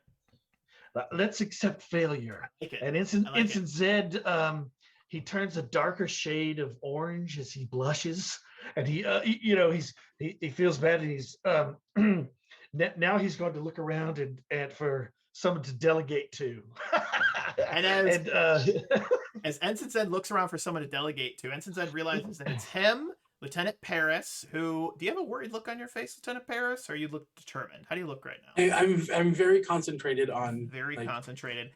And then you've got the helmsman over there, which is a Lieutenant Sheer Chi, I believe it is. Sheer, Lieutenant the last Sheer. name doesn't matter. It's Lieutenant She. Lieutenant Shi. Perfect. Yeah. So you look over, and Lieutenant Shi is actually leaning forward and is looking at the helm station sensor readings, and actually has a very worried look on their face, and looks back over at Lieutenant Paris. And as Ensign Zed's looking around, you've turned this brighter shade of orange, and look back at Lieutenant Paris. Lieutenant, are you picking up those energy readings from and he gives you the coordinates of where you picked up that star that's about to go nova? Actually, I am, and yeah, I was gonna bring that to the captain, but yeah. Sir, are you picking up that shockwave as well? And Yep. Lieutenant Paris, you look down at your sensors. Remember I said that you had like maybe a day or two before this thing? Yeah, it appears that it just went nova, and there's a shockwave, and you've got about, I don't know, 2 minutes before it hits you. What are you gonna do with that information? Oh yeah, this is an all hands brace for impact. Disseminate the information. Let's go. So, Captain, you, the engineer, the first officer are in the ready room. Lieutenant Paris comes on like all hands prepare for impact, and Captain to the bridge. Can Aren't we? Yeah, the captain's like, aren't we docked? What do you mean brace for impact? We're docked with a station. There's a supernova shockwave incoming to the station, sir. Wow, what a day not to wear your uniform. The captain will march onto the bridge. And as I'm assuming that the first officer and engineer both march as well. Is that correct? Yeah. Yeah. Perfect. And now we have the entire crew, the command crew, on the bridge right now. And you'll have about a minute and a half before this shockwave hits. And, well, here's the good news and the bad news. Engines still have functionality. Shields, they're down. Transporters, down. Docking clamps, still engaged. So I'd like to know, how does the crew wish to handle this situation? You've got a minute and a half before this thing hits you. Does the starbase have Are we shields? assuming then that the status report, we're all up to speed now? We all know what's going on? You walked on, Lieutenant Paris. I assume you gave everybody like a 15 to 20 second, like, here's what's happening. This is the situation. What do we do, Captain? I assume. I don't want to put words in your mouth. All right. Lieutenant Supernova Paris. shockwave. Less Hey, than options, than people. 2 minutes. Does the starbase have shields that they could extend around the ship, sir? That's absolutely something that could be possible. Lieutenant Shi, get in touch with the who's got comms. I'm gonna just assume it's Lieutenant Shi. Lieutenant Shi, contact the station, ask them to extend the bubble. Right away, Krev, sir. Ajay, Paris, options. Well, let's see. There's a giant thing in the middle of our ship, sucking all of our power. Okay, ignore I'm the sorry, what? Krev. Need to know, buddy. Transport me in. I'll shut it off. Transporters are down. Options. You think about it. Ajay, what you got? Minute 15. If the transporters are down, this shockwave, can we use the energy of it to power the transporters or shock the power fluctuation into resetting? Grev? I could invert the Polaron catalyst of the main deflector dish. Even if the shields aren't working, I might be able to use it to absorb some of the power, possibly. I love where your mind's at. Try using the secondary subspace conversion harmonic, and that should bring you into line. The ship's computer comes on. Impact in 1 minute. Impact in 1 minute. Shut And up! The lieutenant that's at the helm says, Captain, good news and bad news. Good news is that the station says they can release the docking clamps here in about 15 seconds. Bad news is they're saying they're having power issues right now, and station shields are currently down. Well, that's going to be a bigger issue than. What ships are around? Impact in 45 seconds. So while Go ahead. everybody's trying to figure out, when he mentioned the big thing sucking energy, I'm like, if it's sucking energy and the shields are down, I'm just gonna turn it off, because no. So yeah. Yeah, we don't have any access to it, Lieutenant. Sorry, I did. That's not what I don't say that. He's gonna do it. He's gonna try and do it. Oh, you're trying Oh, to do it. yeah, good. Mhm. Like I love it.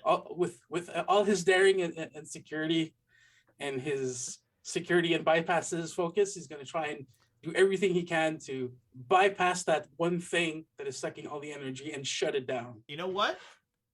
My gut says to me to be like, no, you can't. But the GM that cares about his players says, oh, you're gonna do it, but it's gonna be a really difficult check. Yeah, It's gonna be a difficulty 5, and your critical range, your threat range for failure is gonna be a 16 to 20. But I'd say go for it. All right. I still have technical expertise to No, you absolutely have a talent, so, focus. You absolutely have a focus, but focus Godspeed. and I'm gonna try.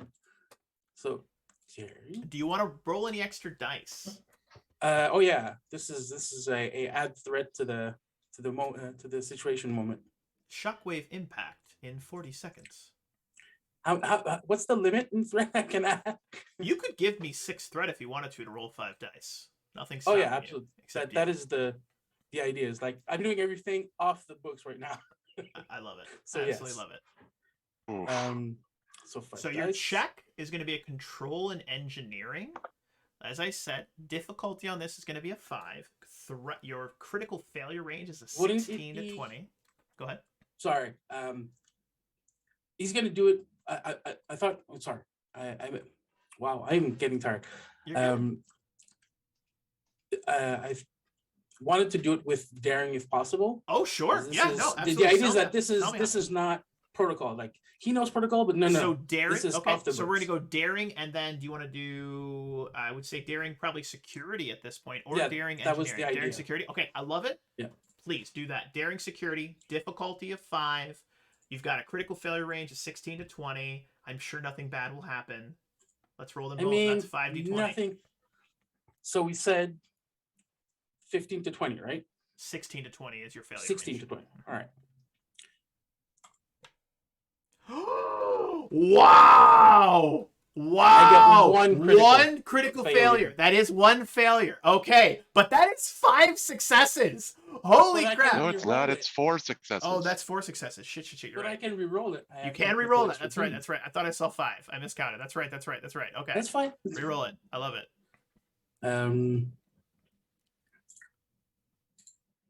Security. I believe. Yes, there it is. Oh my god! From the jaws of defeat.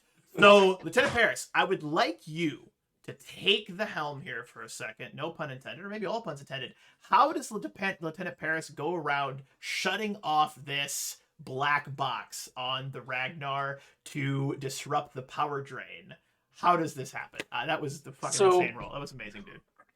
While everybody is like concentrating, trying to find everything, you just start hearing like someone reeling, hammering it at his console, and all the lights just flicker off, and the rudder lights don't come on, but then they burst super bright, and he's using the electrical system to flood the area of the command controls so that it overloads and breaks.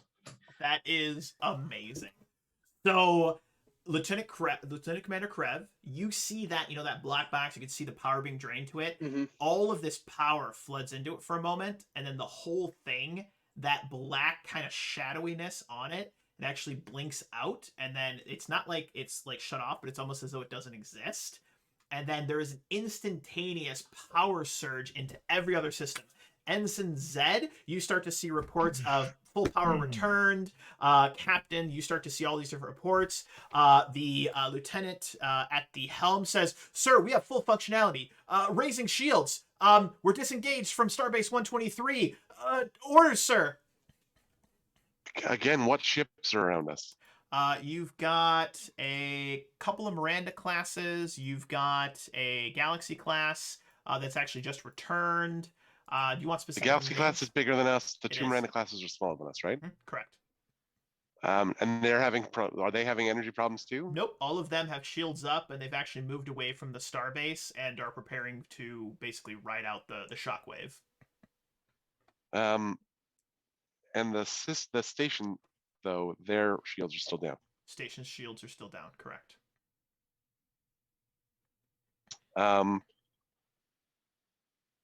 Ensign Chi broadcast message all channels.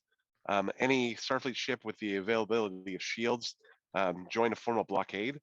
If we've got full power, Krev, I want you to establish a mesh with the other ships. Let's see if we can extend our shields in such a way that we can deflect this shockwave. Working on it, Cap. I absolutely love that. So you don't have a lot of time. You've got about 30 seconds, but the helmsman, understanding the order, starts to maneuver. This fleet-wide broadcast goes out. You've got about a dozen ships that all start to maneuver lightning quickness into position, and we're actually going to have this be a check where any number of characters can assist to make this check happen. Now, normally the maximum when it comes to a difficulty check is a 5. However, in rare circumstances, when the GM decides to be a dick, he can make it a difficulty of 6. So the difficulty on this check is going to be a 6. Now, I'm going to let you guys decide what kind of check you're making. I would assume it's probably like a control engineering to make this happen, but I'm going to allow every other character, every other bridge officer to convince me why they should be able to assist. So it's all of you working in unison to create this force field, this shield amongst all of the ships to create a kind of buffer, almost like a break wall, to where you can defend or protect Starbase 123 from this incoming Nova shockwave. I would like to argue that I'm going to use advisor with my assist. So I'll assist. I'll use command and control. And then as my role, I'll just spend my determination as a captain is only as good as the crew he leads, to get 2 successes on the books right off the bat. Okay, perfect. And giving presumably Krev an ability to re-roll one of his d20s. Brilliant. So that's 2 successes automatically, and Krev gets a reroll. Commander Ajay, how would you be helping if you do choose I to? was also going to use advisor, since that's also one of my talents. Fantastic. You So absolutely that's can't. 2 dice that you get to reroll. So that's really good. Paris, how are you helping?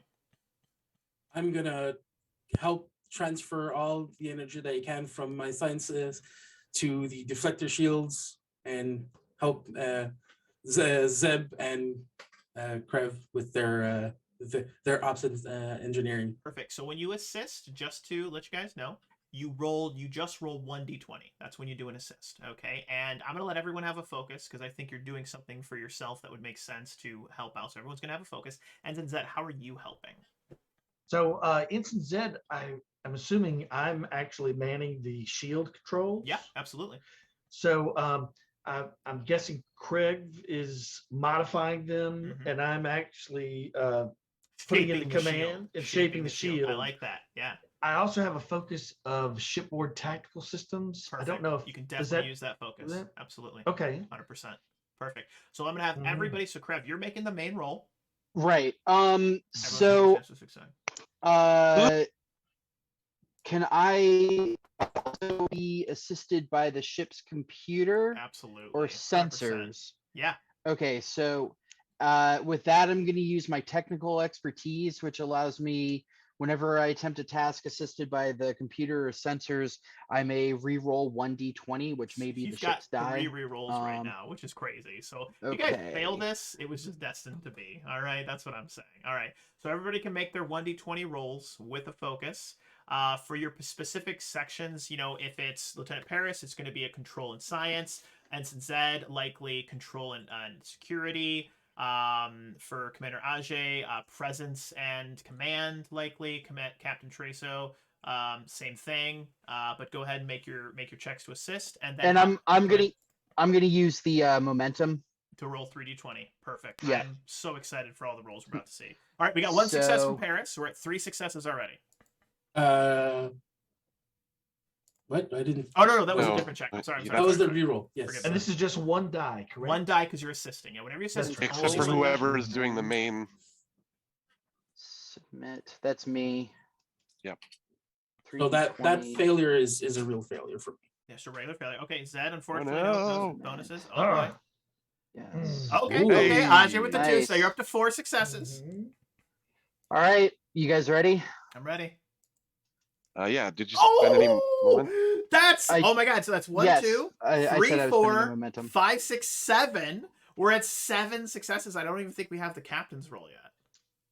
I don't. Mine was the. Oh, you're- I used my determination. Perfect. So that is Yeah. 7 successes. So imagine, if you will, we go to an exterior shot of the USS Ragnar. We see all of these other ships, a couple Mirandas. We see some smaller vessels. We see some larger vessels. They all form this blockade, and we watch as this kind of crimson shield, this energy starts to expand up and around this huge bubble. And again, the starbase is enormous, and despite the success, you're not going to be able to defend the entire starbase, but you really get that center important section of the starbase.